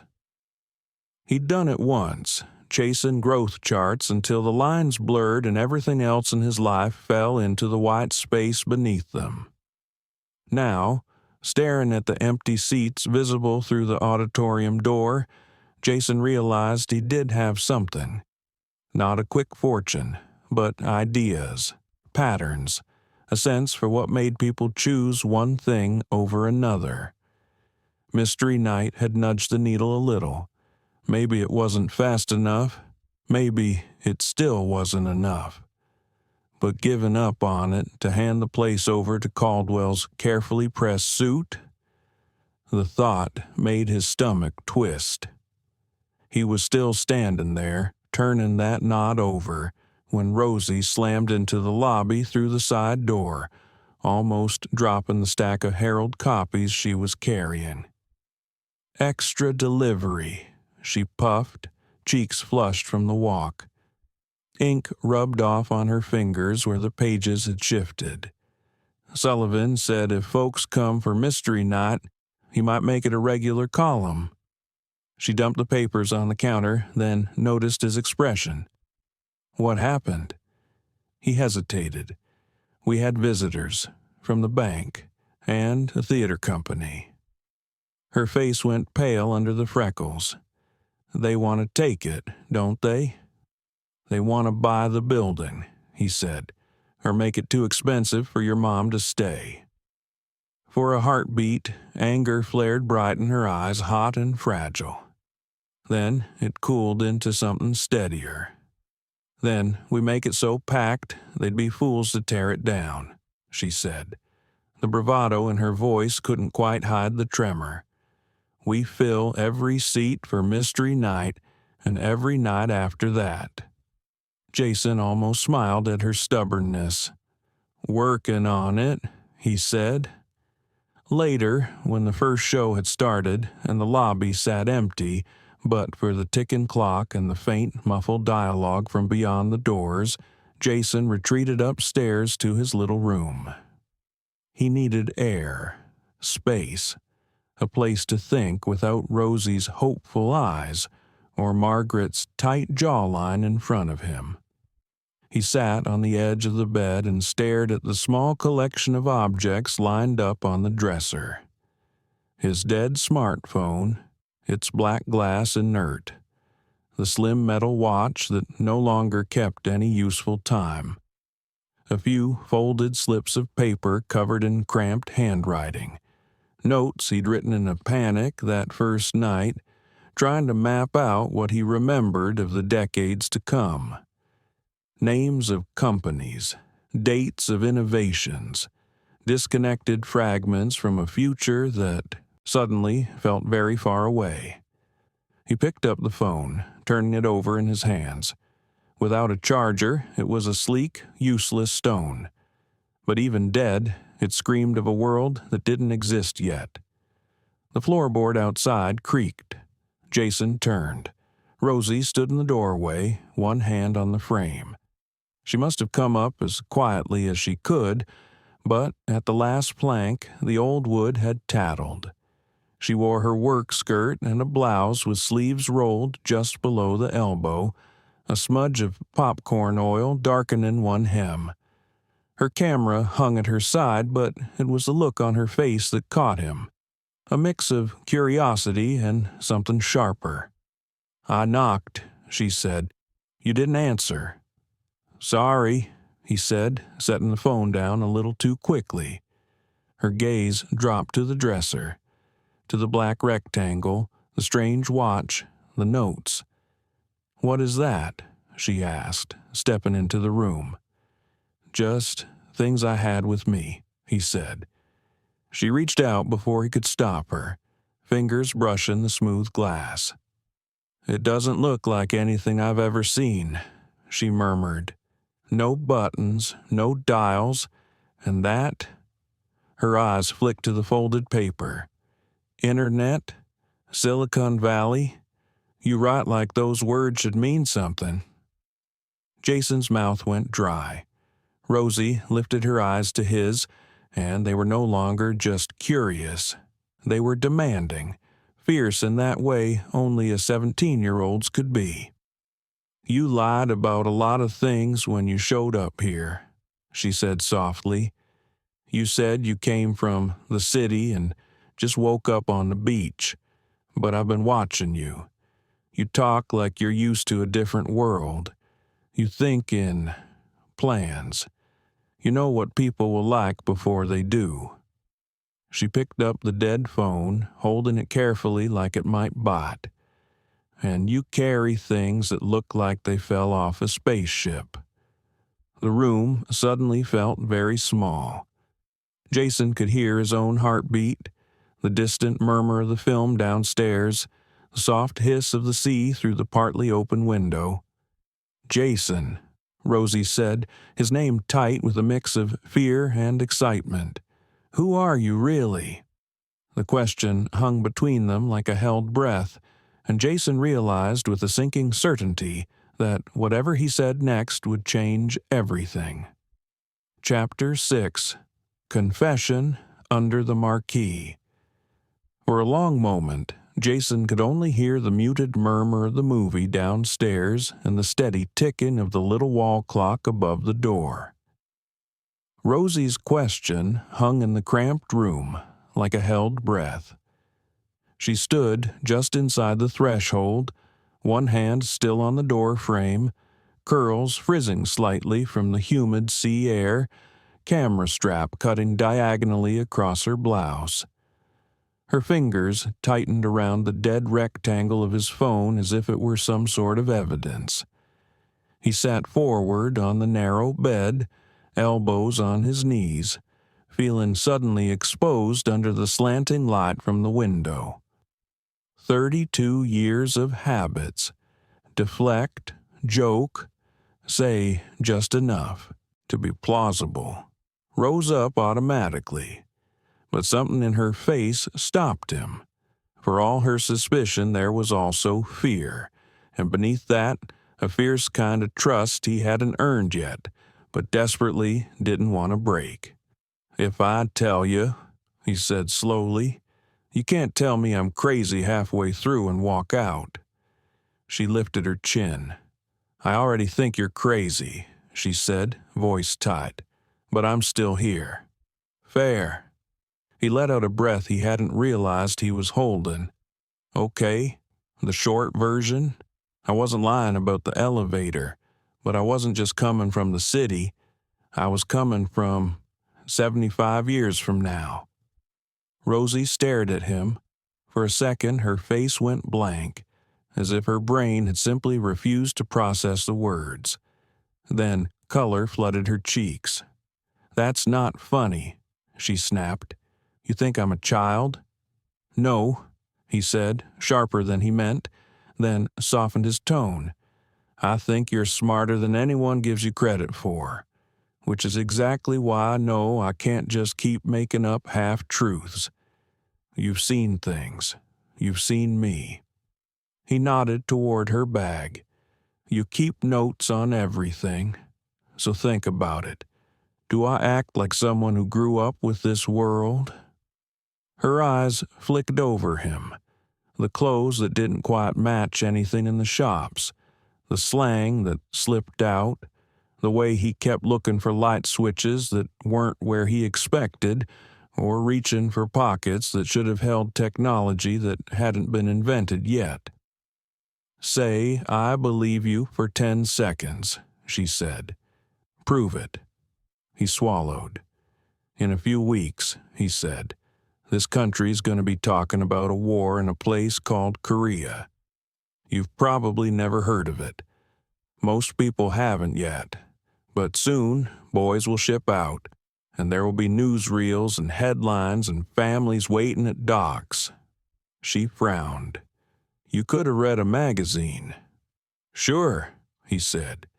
"And I could have guessed that one day, in less than 20 years, a man will walk on the moon, that you'll sit in front of a television set," he pointed at the empty corner where the radiator hissed, and watch grainy black and white footage of a person in a suit bouncing in slow motion on dust that's never known footsteps.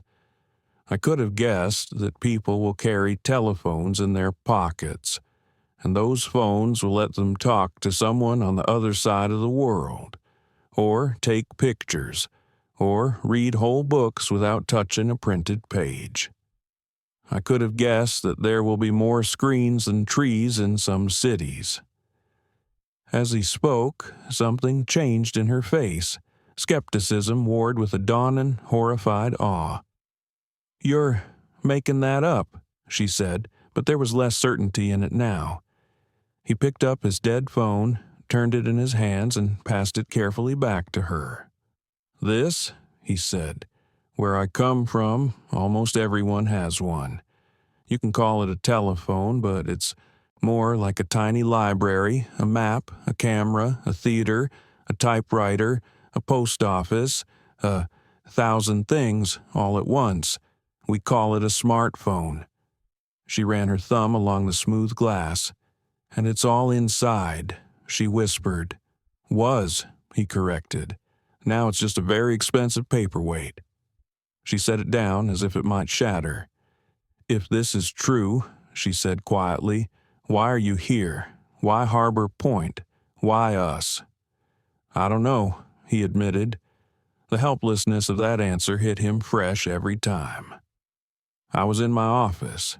I'd just been fired. I got into the elevator. It shook.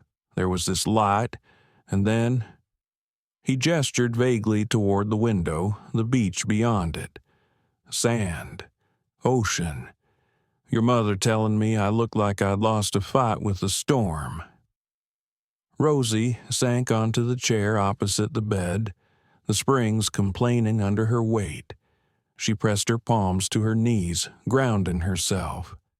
"You're from the future," she said, as if trying the shape of the sentence. "You worked in, what did you call it? Marketing? Product, marketing, technology," he said. "In my world, people like me try to convince other people to use new things, apps, platforms, movies that you don't watch in theaters at all." "You don't go to theaters?" Her voice rose, scandalized. "Some people still do," he said. "But a lot of them watch at home, on those little screens, on bigger ones in their living rooms. Whole stories delivered through wires and signals in the air." "That sounds lonely," she muttered. He thought of eating dinner alone in front of a glowing rectangle, of answering emails in the dark instead of talking to the person sitting across from him. "It can be," he said. The room fell quiet. From below, a burst of laughter rose, faint but clear, before the theater swallowed it again. "So, you know what happens to everything," Rosie said at last. "You know who wins, who loses." "I know some of it," he said.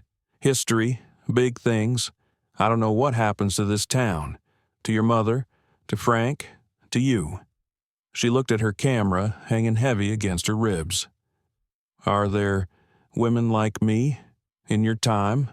Women who make pictures, tell stories?" He smiled, small and genuine. "More than you'd believe," he said.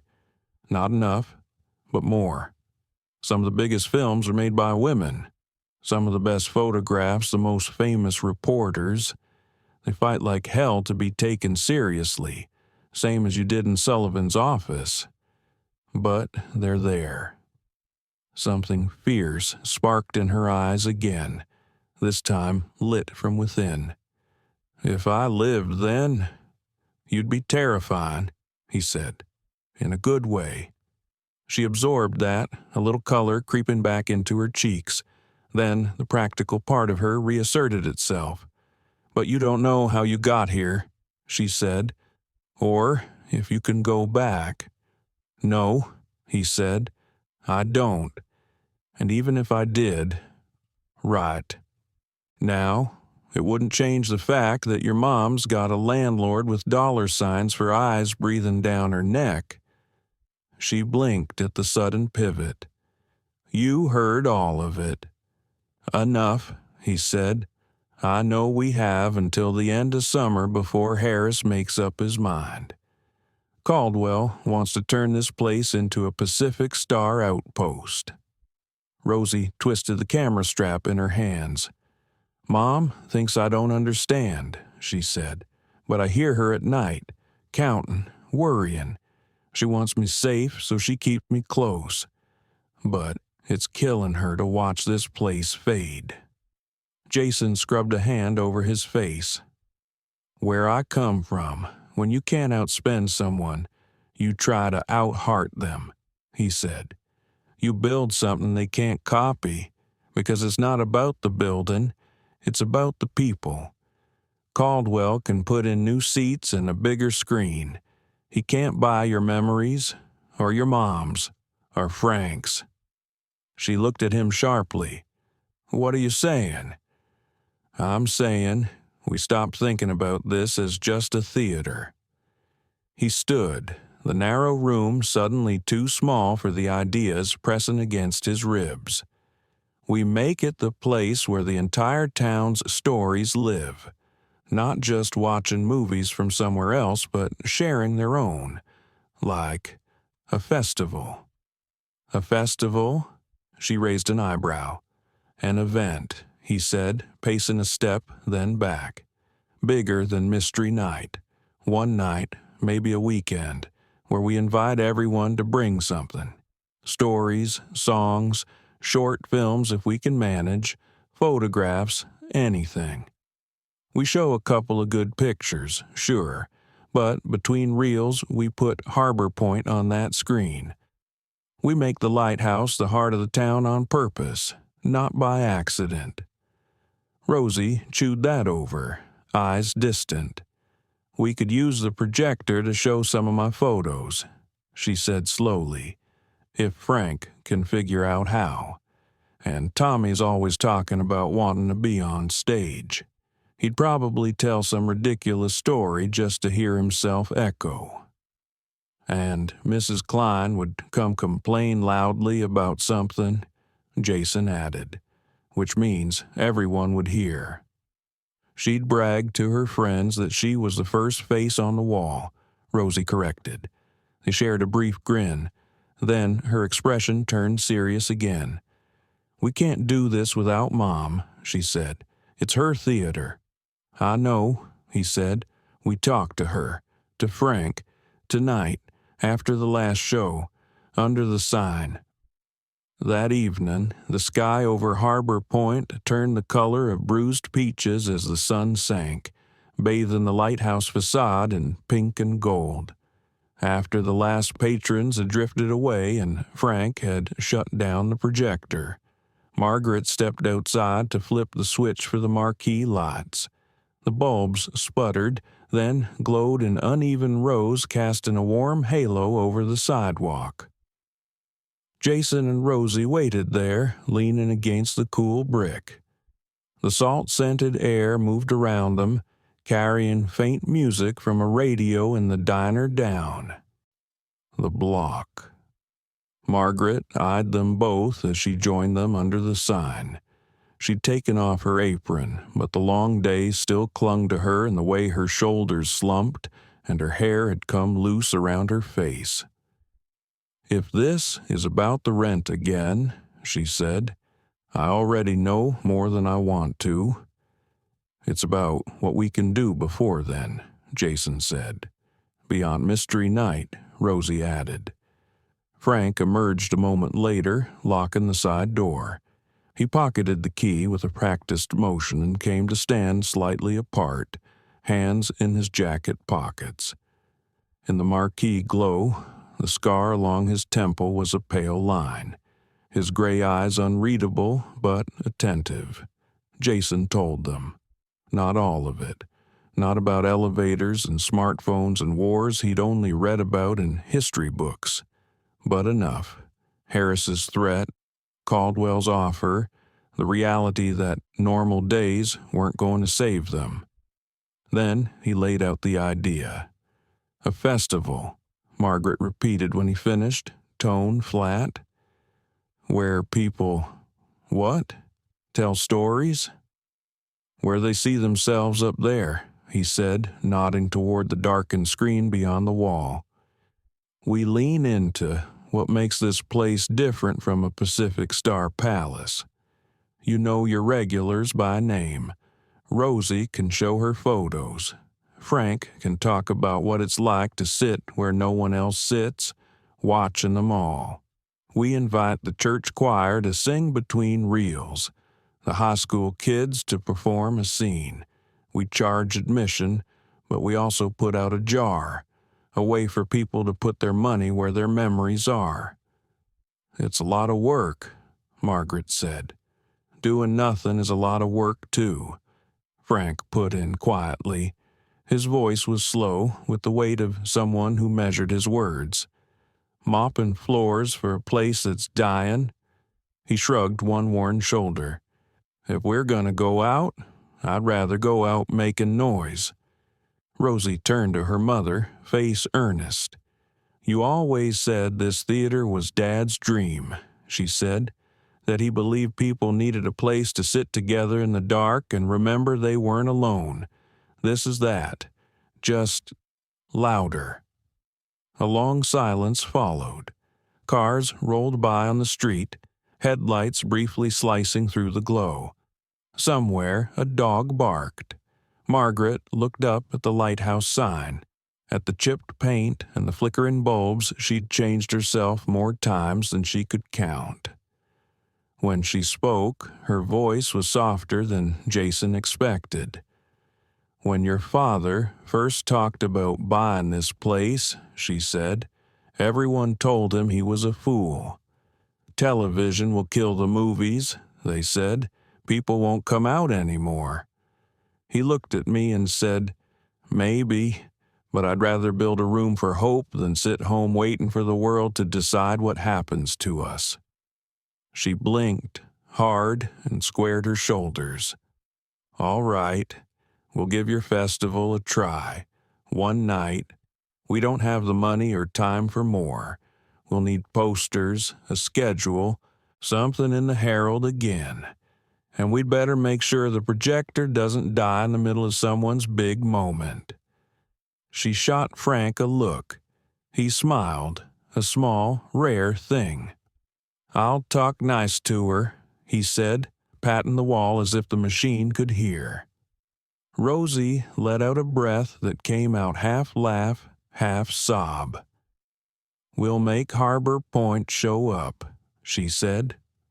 Under the tired glow of the lighthouse marquee, with the sea whispering beyond the buildings and the night settling around them like a curtain, the four of them stood together, owner, daughter, projectionist, and man out of time, planning not just how to save a business, but how to claim a place in the town story before someone else wrote them out of it. Chapter 7. The Night the Town Showed Up. By the time the sun began to slide down toward the horizon, Harbor Point didn't quite look like itself. The lighthouse's facade glowed under strings of borrowed lights that zigzagged from the marquee to hooks on the brick, bulbs warming as dusk deepened. Paper banners, hand-painted by high school art students in bright, uneven letters, announced Harbor Point Story Night and one night only. Our town on the big screen. The ocean's usual gray-blue had turned copper where the last light caught it, and the air hummed with a low, expectant buzz. Inside, the lobby was as ready as it was ever going to be. The wall of faces had grown, rows of portraits stretching farther than Jason would have believed possible a few weeks ago. Dock workers and shopkeepers, mothers with babies on hips, teenagers trying to look bored and failing.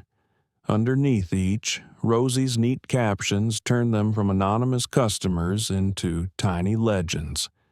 Near the entrance, a folding table held a wide-mouthed glass jar labeled Lighthouse Fund in Rosie's careful block letters, and beside it a large sheet of paper on a clipboard. "We support the Lighthouse Cinema." A pen dangled from a string taped to the board. Jason stood near the doors, smoothing his tie for the third time. He'd borrowed it from Frank. Dark blue, slightly shiny, a little short on his taller frame. The rest of him was his own. White shirt as crisp as he could manage, sleeves rolled just once instead of twice, hair combed back. He still looked more like a man from somewhere else than a town native, but at least tonight he looked like someone who had chosen to be here. Rosie darted between the lobby and the auditorium, skirt swishing around her knees. She'd dressed up in a simple dark dress with a narrow belt and a red ribbon in her hair, curls tamed into something almost orderly. Excitement made her eyes brighter than the lights overhead. The camera bounced at her side, ready. Margaret emerged from the office, smoothing the front of a navy dress Jason hadn't seen before, its collar edged with small white piping. It fit her well, dignified without being fussy, though the way she tugged at the sleeves betrayed nerves. "Lights go down in 20, she said, more to herself than to anyone else. Frank appeared last, wiping his hands on a clean rag. He'd traded his work shirt for a pressed one, though the rolled sleeves and suspenders were the same as always. His silver hair had been combed with extra care, and someone, probably Rosie, had tucked a small carnation into his breast pocket. He noticed Jason's glance and gave a half shrug. "Figure if I'm going to stand under lights, I might as well not blind the front row," he said. They didn't have to wait long. At first, people trickled in the way they always did. Mrs. Klein with her cane and shawl, the young couple from Mystery Night, fingers linked, Tommy Reyes with his jacket thrown over one shoulder, acting casual and failing entirely. But then the trickle became a stream. Families arrived in their Sunday clothes even though it wasn't Sunday. Kids bounced on their toes, pointing at their own photos on the wall. A cluster of choir members from the white-steepled church down the street filed in, led by Pastor Jim Nolan, a tall, thin man in his 40s with gentle eyes and a receding hairline, his dark suit shiny at the elbows from years of wear. He had the soft voice people trusted at funerals, and the slightly awkward smile of someone more comfortable behind a pulpit than on a stage. Behind them came a group of high school students, herded by Miss Cooper, the drama teacher. She was in her late 20s, with short dark hair and a practical cut, and a dress splattered with faint traces of paint, a sign that she spent as much time building sets as she did grading papers. Enthusiasm radiated off her. She spoke with quick hands and had already volunteered her students for everything from ushering to performing a scene between reels. Outside, cars continued to pull up, engines idling while passengers climbed out. Jason stole a glance through the glass and saw something that made his stomach tighten. The sleek, dark car from the other day, the one with the too polished shine. It rolled to a stop at the corner instead of right in front, but he knew it anyway. Mr. Harris stepped out in his same careful suit, tie knotted just so. Tonight, though, there was a woman on his arm, a thin, small-shouldered lady in a pale green dress and matching hat, gray hair pinned in place with meticulous care. Her face was narrow, her eyes quick. She held herself with the reserved politeness of someone used to watching and not participating. Jason guessed this must be Mrs. Harris, a person he'd never factored into any rent calculations. On the other side of the car, Charles Caldwell unfolded himself onto the sidewalk, briefcase in hand. His gray suit was as sharp as ever, but he'd traded his businesslike tie for something a shade more relaxed, as if he wanted to blend in without quite managing it. His gaze swept the lights, the crowd, the banners, weighing. "They came," Rosie murmured at Jason's shoulder. "Good," Jason said, more loudly than he felt. "If we're putting on a show, might as well have the critics here, too." People stopped at the table almost without prompting.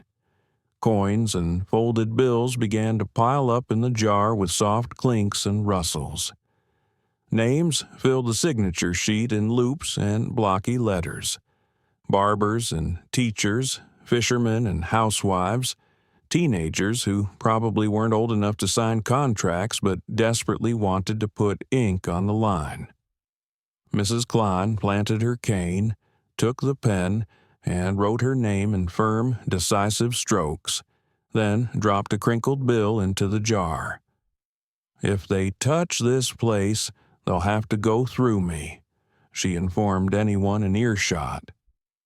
Margaret greeted people with a small smile at the ticket counter, nerves tightening her jaw. When the Harrises approached, she straightened unconsciously. "Evening, Mr. Harris. Mrs. Harris," she added. Mrs. Harris surprised Jason by speaking first. Her voice was soft but clear. "We thought we'd see what all the fuss was about," she said. "I haven't been to the pictures at night in, longer than I care to say." Her eyes swept the lobby, pausing on the wall of faces. "This looks different." "It's an experiment," Margaret said. Harris's gaze flicked to the donation jar, the signature sheet, the crowd pressing in behind them. He didn't comment. He merely took the 2 tickets his wife had already paid for and moved on. Behind them, Caldwell purchased a single ticket with a crisp bill and declined to sign anything. But his eyes lingered on the full jar for a fraction of a second longer than Jason liked. When the clock over the concession stand read 7 on the dot, Jason took a breath and rang the small bell they'd found in a drawer. "Show time," he called. "Find your seats." The auditorium filled in a way Jason had never seen. Every row held clusters of people, kids dangling their feet, old men folding their arms, couples leaning close. The air smelled of popcorn and perfume, and the faint tang of nervous sweat. Somewhere in the back, Sullivan from the Herald had slipped into a seat, mustache twitching, notepad ready in his vest pocket. The house lights dimmed. A murmur went through the crowd, then quieted as the stage lights, jury-rigged floor lamps, and a single spotlight Frank had coaxed back to life flickered on. Margaret stepped out onto the small stage, clutching a folded piece of paper. The beam caught the blue of her dress, the strands of gray in her hair. Her eyes swept the room, widened slightly at the sight of every seat filled, then steadied. "Evening, everyone," she began. Her voice wasn't built for public speaking, but it carried well enough. "Most of you know me.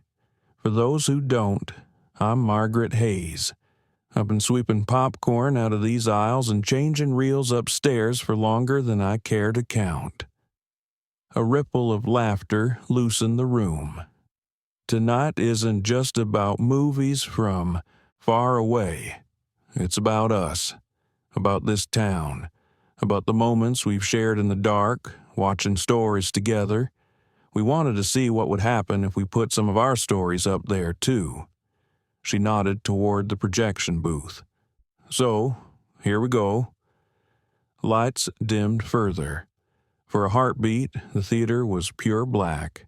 Then the screen flickered to life. Not with the Hollywood logo, but with one of Rosie's photos, blown up and slightly grainy but still striking. The lighthouse marquee at dusk, lights just coming on, gulls frozen mid-flight above. The crowd murmured in surprise. Image after image followed in a slow montage. Mrs. Klein in her shawl, cane angled like a conductor's baton. Tommy leaning in the doorway, hands shoved in pockets, trying to look like he didn't care. Kids pressed against the concession glass, faces reflected over rows of candy. Between each slide, Rosie's voice came through a small microphone, hesitant at first, then growing steadier as she read short lines she'd written. Tiny captions turned into narration. Mrs. Klein says she's seen better, she read, and the audience chuckled, but she's never missed a newsreel. Tommy Reyes pretends he's just passing through, but he's always here before the lights go down. Some people come to get away. Some people come to feel less alone. Mostly, we come because this is ours. By the time the montage ended, the room felt different, quieter, more attentive. As the first feature, an old favorite mystery, rolled, Jason found himself watching faces more than the screen. People leaned closer together, reacting as one at twists and jokes. During intermission, Pastor Jim led a small choir onto the stage, and they sang a simple, haunting hymn. Their voices rose and mingled in the high rafters. Miss Cooper's students followed with a short, funny scene they'd rehearsed in her classroom, earning genuine laughter. Then it was Frank's turn. He hadn't wanted a script. Either it's worth saying or it ain't. He'd told Jason when they tried to hand him note cards. Now, he stepped into the spotlight in his rolled sleeves and suspenders, looking at once awkward and utterly at home. The scar along his temple glowed pale. "I've been up there in the box since before some of you were born," he started, jerking his head toward the projection booth. "Seen a lot of cowboys and gangsters, a lot of happy endings. Before that," he hesitated, eyes going somewhere far away. "Before that, I was over there." He pointed vaguely east. "Europe, different kind of dark room." The theater hushed. Even the kids stilled. He didn't give them a battle story. He gave them something smaller. A night in a ruined town, rain turning rubble to mud, a group of soldiers huddled in a half-bombed-out church when someone found an old projector and a reel almost intact. How they strung a sheet between two broken pillars, cranked the machine by hand, watched a scratched, flickering cartoon in silence that broke into helpless laughter. How for 20 minutes war receded and they were just boys in the dark, laughing at a duck slipping on ice. "When I got back and found this place," Frank said, voice roughening, "I told myself I'd spend the rest of my life making sure folks had somewhere to sit in the dark and forget the noise for a while. Somewhere, the worst thing that could happen is the reel breaks." He cleared his throat, looking down, then up again. "That's what this place is to me. Thought you should know." He stepped back. There was a beat of silence, heavy and full. Then the applause came. Slow at first, then building, people rising in ones and twos until half the theater was on its feet. From his spot by the door, Jason saw Harris's face in the spill of light from the stage. The banker's expression was unsettled. His usual pinched composure cracked. Mrs. Harris dabbed at one eye with a handkerchief. Caldwell, a few rows in front of them, sat very still, his jaw tight. The final part of the evening was the second feature, but there was no real dividing line anymore between the town and the screen. When the house lights finally came up for good near midnight, people lingered in the aisles, talking softly, drifting back into the lobby to study the wall of faces again, to drop last coins and bills into the jar. Pens scratched across paper as latecomers added their signatures. When the last patron had stepped out into the cool night, leaving only the faint smell of popcorn and perfume behind, the four of them gathered around the table. Rosie untied the string around the jar's neck and poured the contents carefully onto the counter. Coins clattered, folded bills unfurled. It didn't look like salvation. Jason knew enough math not to lie to himself, but it was more than he'd dared hope for from one evening. Next to it, the signature sheet was full from top to bottom, names crowded into the margins. Someone had drawn a little lighthouse in one corner, beams of light shooting out over the words. "Not bad for a room with a leaky roof," Frank murmured. "Not bad at all," Margaret said, fingers tracing the edges of the signatures as if she could feel the people through the ink. A throat cleared near the doorway. They turned. Harris stood there, hat in hand. Without the crowd around him, he looked older, the lines around his mouth deeper. Mrs. Harris hovered just behind his shoulder, one hand lightly resting on his sleeve. Caldwell lingered a few paces back, briefcase at his feet, expression carefully neutral. "I didn't mean to startle you," Harris said. "We were just on our way out. My wife insisted we stay to the end." He glanced back at her. Something passed between them in that look. An entire private argument settled in a moment. "It was a good night," Mrs. Harris said quietly. "I'd forgotten what that felt like." Harris's gaze went to the wall of faces, then to the jar, then to the signature sheet. He stepped closer, adjusting his spectacles, reading a few names. Some were familiar in ways beyond account numbers, men whose loans he'd approved, women whose deposits had kept their households afloat, kids who'd lined up at his window with piggy banks years ago. "I've always thought of this building in terms of square footage," he said slowly. "Brick and mortar, rental value." He cleared his throat. "Tonight, I realized it's also a container for all of this." He gestured awkwardly toward the pictures in the paper. Jason watched Margaret's face. She had gone very still, every muscle ready for a blow or a reprieve. "I'm not a sentimental man, Mrs. Hayes," Harris went on, "but I'm not blind.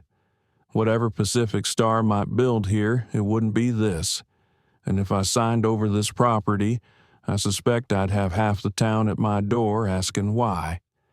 He gave a small, rueful smile. "Perhaps more than half." He straightened, making a decision in the way he squared his shoulders.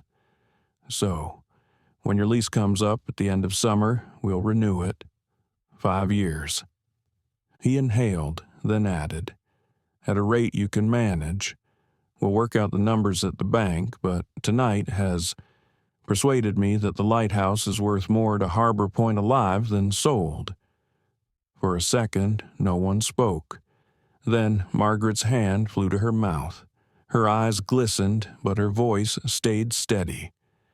"Thank you," she said. The words were simple, inadequate for what they carried. Behind Harris, Caldwell's jaw ticked.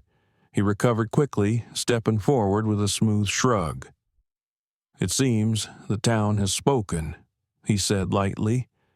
"Pacific Star doesn't make a habit of fighting the tide. There are other harbors." His smile remained, but his eyes were cool. "Congratulations on a successful experiment." He tipped his hat, retrieved his briefcase, and left. Outside, the last of the marquee bulbs flickered as the wind rolled off the ocean, rattling the banners. Inside, in the quiet lobby, Jason felt something in his chest loosen for the first time since he'd woken up on that cold beach. The future was still uncertain, but the lighthouse, for tonight at least, had been pulled back from the edge. And it hadn't been saved by a miracle from somewhere far ahead, but by the voices and stories of the people who'd always been here. Chapter 8. Futures in the Flicker. The wind off the ocean felt softer now. It slid past the weathered bricks of Harbor Point with a gentler hand, carrying the smell of salt and fried dough from the boardwalk. Evening painted the sky in slow bands of pink and violet, and the Lighthouse Cinema glowed at the center of it all, its refurbished sign bright against the darkening blue. Lighthouse Cinema. Story Night Premiere. Jason stood across the street for a moment, hands in the pockets of his dark jacket, and watched people spill in through the front doors. He was older now. The boyish angles of 32 had settled into the sharper lines of middle age. There was more gray than brown at his temples, and the faint grooves around his eyes had deepened into permanent markers of laughter, worry, and everything in between. His frame was still lean, but he carried himself differently, less like a man bracing for impact, more like someone rooted. Harbor Point had changed around him. Some of the stores on Main Street had new names painted above them, run by children of the people who'd once shook his hand over popcorn. There was a small record shop where an empty storefront had once sat, a cafe with mismatched chairs where the old tailors had been. But the lighthouse remained stubbornly itself, spruced up, repainted, its roof repaired more than once, but with the same bones and the same warm glow behind its glass doors. As he crossed the street, he passed a pair of teenagers taking turns posing under the marquee, a camera flash popping as they tried to capture the right angle. A little boy in a striped shirt tugged at his mother's sleeve, pointing up at the sign with the kind of awe Jason remembered feeling the first time he'd seen his own name printed on a company badge. He pushed open the familiar door and stepped into the lobby. The wall of faces had become a corridor now, stretching along one side in frames of different sizes and styles. The earliest photos, grainy black and white portraits of Mrs. Klein, Tommy, Frank, had been joined by color prints over the years. Kids who'd once dangled their feet from the seats now appeared in wedding pictures and graduation caps. A few faces had black ribbons pinned discreetly below them, quiet markers of absences the town still felt. Near the concession stand, a brass plaque caught the light. Doyle Projection Room, it read in simple engraved letters. Beneath it, in smaller type, for the man who kept the pictures moving. Jason reached out, touched the cool metal with his fingertips, and felt again the day they'd hung it. The way the whole town had squeezed into the theater for a memorial show. Frank's empty stool set on the stage beside a silent projector.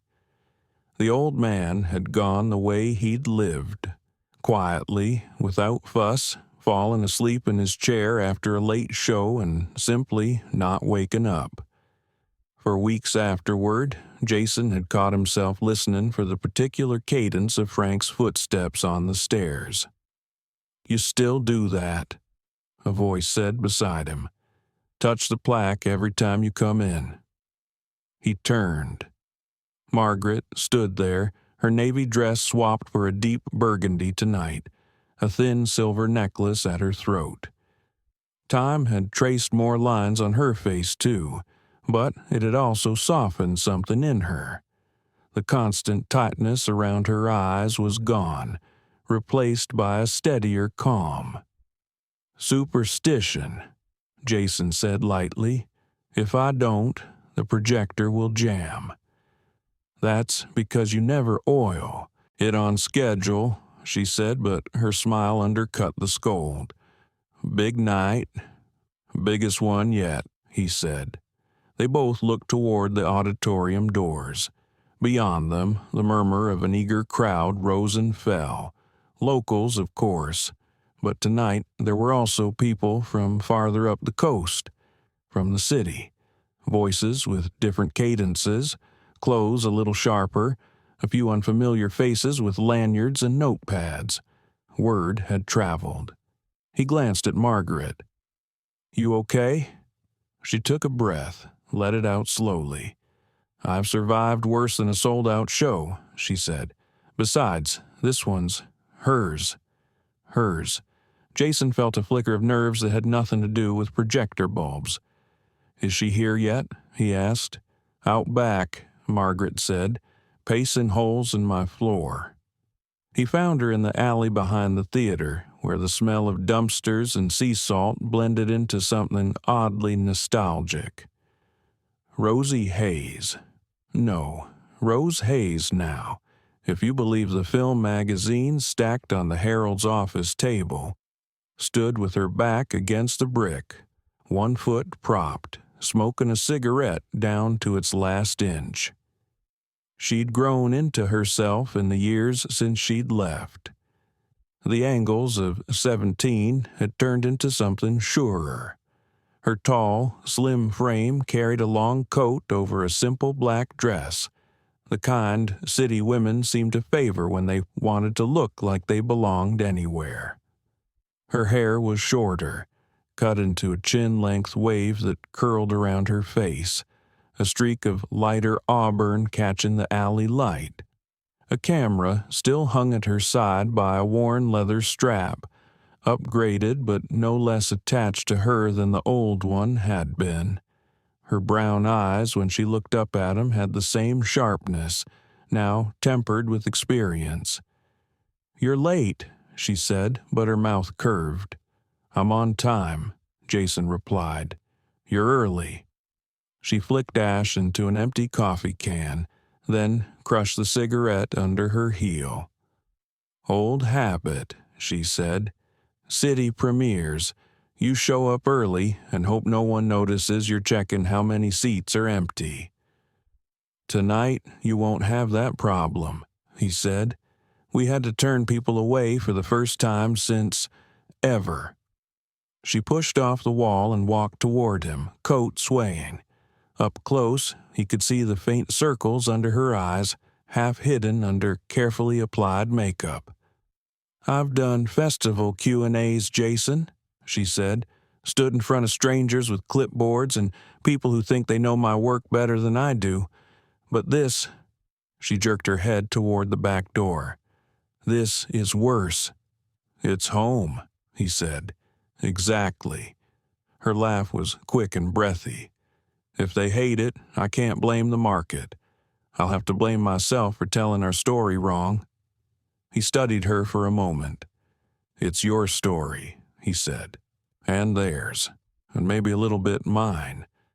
No one gets to say it's wrong." Her gaze softened.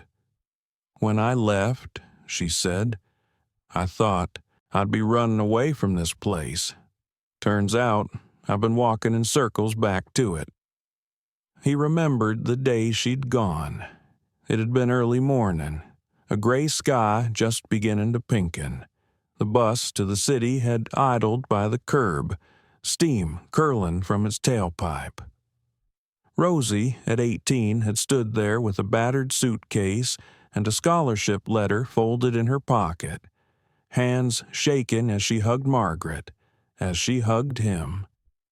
"Don't live your life waiting for after this project to start living," he told her, the words scraping his throat.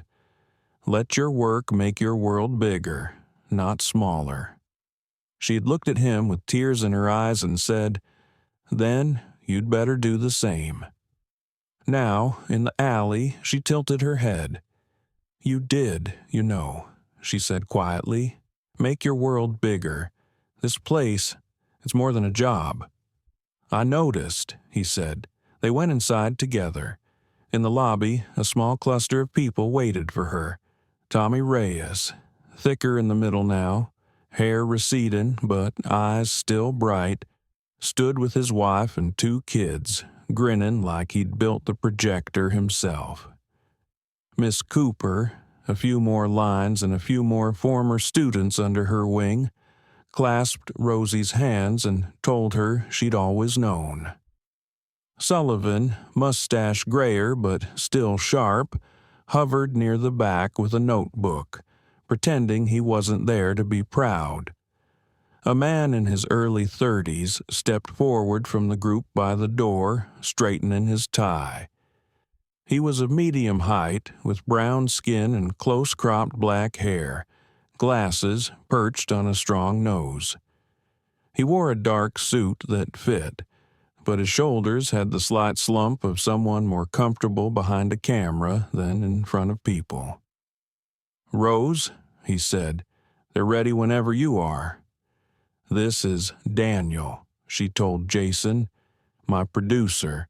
He's the one who told me I was insane not to shoot the last part here." Daniel offered his hand. His grip was firm, his smile quick but sincere. "I've heard a lot about you, Mr. Cole," he said. "Apparently, you're the reason she got obsessed with theaters that don't belong to chains." "Guilty," Jason said. They stepped into the auditorium to a wave of applause. Rosie introduced the film with a few stumbling words, then got out of the way, letting the darkness swallow her as she took a seat near the back beside Jason and Margaret. The projector whirred to life. Light cut through dust motes. On the screen, in crisp black and white, a younger version of the lighthouse appeared, recreated with a care that made Jason's chest ache. Actors moved through the lobby, versions of people he knew. A wiry projectionist with a scar at his temple, a determined woman with tired eyes and a set jaw, a teenage girl with curls and a camera. There was a man, too, not named Jason, not quite looking like him, but enough. A man who arrived alone, out of step with the town, and slowly let the place rearrange his bones. It wasn't a literal retelling. Rosie had folded in other stories, other cinemas she'd visited in the city and beyond, making a patchwork quilt out of memories and fiction. But the tone, the heartbeat of it, was true. Small gestures, hands passing tickets, eyes meeting in the dark, a town gathering to share not just someone else's stories but their own, flickered past in careful composition. Jason watched himself as a blur of suggestion, watched Margaret reimagined, watched Frank distilled into a few key lines and gestures. It should have felt strange seeing his life turned into art. Instead, he felt grateful that someone had noticed, that the work he'd thrown himself into, not for stock options, not for promotions, but for survival, had become something worthy of telling. When the credits rolled, the audience sat in a moment of silence before the applause came. Loud, sustained, real. Rosie went down to the front for questions.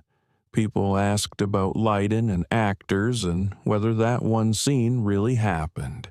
She answered as best she could, honest when she didn't know, laughing when memories and invention blurred.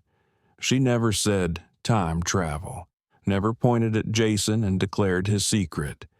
Instead, she called him my friend who arrived a little late and helped us not be too late ourselves. He sat in the shadows and was content. Later, when the crowd had thinned and only a few stragglers remained chatting in clusters, Rosie walked with Jason and Margaret back into the lobby. Someone had left a bouquet of wildflowers on the concession stand. Margaret picked it up, inhaled the scent, and set it in a paper cup of water. "You could take this on the road, you know," Margaret said to Rosie. "Show other towns what can happen when a place like this doesn't give up." "That's the plan," Rosie said. "There are more lighthouses out there. They just don't know their names yet." Jason glanced at her. "You thinking of starting a movement?" She shrugged, but her eyes were bright. "Maybe just visiting some of them," she said, "sharing what we learned, helping them put their own faces on their own walls." He pictured towns like Harbor Point, up and down the coast, little beacons of light in the dark, each with its own wall of faces, each with some version of Frank in a booth, some version of Margaret at a counter, some version of Rosie with a camera. No chains, no corporate logos, just stories and screens and the soft rustle of people choosing to sit together for a while. "Sounds like a good way to spend a life," he said. She looked at him sideways. "You've already found yours," she said. "Partner." It was true. His name wasn't on a neon sign, but it was on the paperwork filed at the bank, on the letters they'd sent to distributors, on the notes scrawled in the margins of schedules. More importantly, it was woven into the rhythm of the place, the way the mystery nights had become a fixture, the way story night returned every year to mark the anniversary of the festival, the way kids now talked about Jason's crazy ideas as if they had always been there. He wasn't Ethan Miller, tech executive with a 5-year plan and a corner office.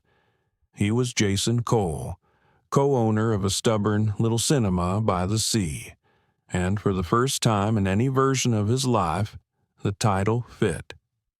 As the night wound down, he stepped into the projection room alone for a moment. The plaque gleamed softly in the lamplight. He ran his hand over the projector's familiar contours, listening to the metal tick as it cooled. "Not a bad run," he murmured. Through the small window, he could see the last of the audience drifting out, their faces lit by the lobby glow. Margaret laughed at something Sullivan said. Rosie took one last picture of the empty seats. The future still stretched ahead, unknowable in its details, but he no longer felt like someone stranded between times. He was exactly where he was supposed to be, in the flicker between frames, in the hum of the machine, in the quiet magic of a room full of people who believed, even just for a couple of hours, that stories could change something. He flipped the switch and the room went dark.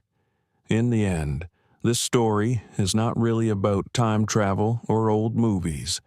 It is about second chances, small places, and the way God can use ordinary people to light up the dark.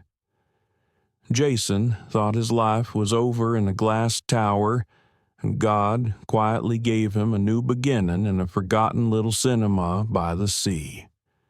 Margaret thought she was just holding on for one more month, but God was slowly building a home for an entire town around her courage. Rosie thought no one cared about her pictures and words, and God turned them into a voice that carried hope far beyond Harbor Point. You and I do not need an elevator to another year to start again. Most of the time, the new chapter begins in the same street, the same job, the same small room. When we choose to show up for the people around us, to listen to their stories, to forgive, to keep going one more day, that is when God quietly rewrites our future. So, as you go back to your everyday life, I hope this story reminds you of 3 simple things. Your life is not over, even if you feel stuck. Your small kindness can be the lighthouse for someone else. God is working in the background, even when you only see empty seats. If this story touched your heart, Share it with a friend who might need a little light today. Leave a comment and tell us which moment or which character spoke to you the most, so we can continue to grow this little community of stories together. Do not forget to subscribe to the channel so you do not miss the next journey and the next reminder that God still writes beautiful endings. I want to say a short prayer for you now. May God bless you and your family. May He give you the courage to start again where you are, the eyes to see the small miracles around you, and the faith to believe that your story is not finished yet. If you also want God to protect your home and the small lighthouses in your life, write Amen in the comments as a sign of your faith and your hope.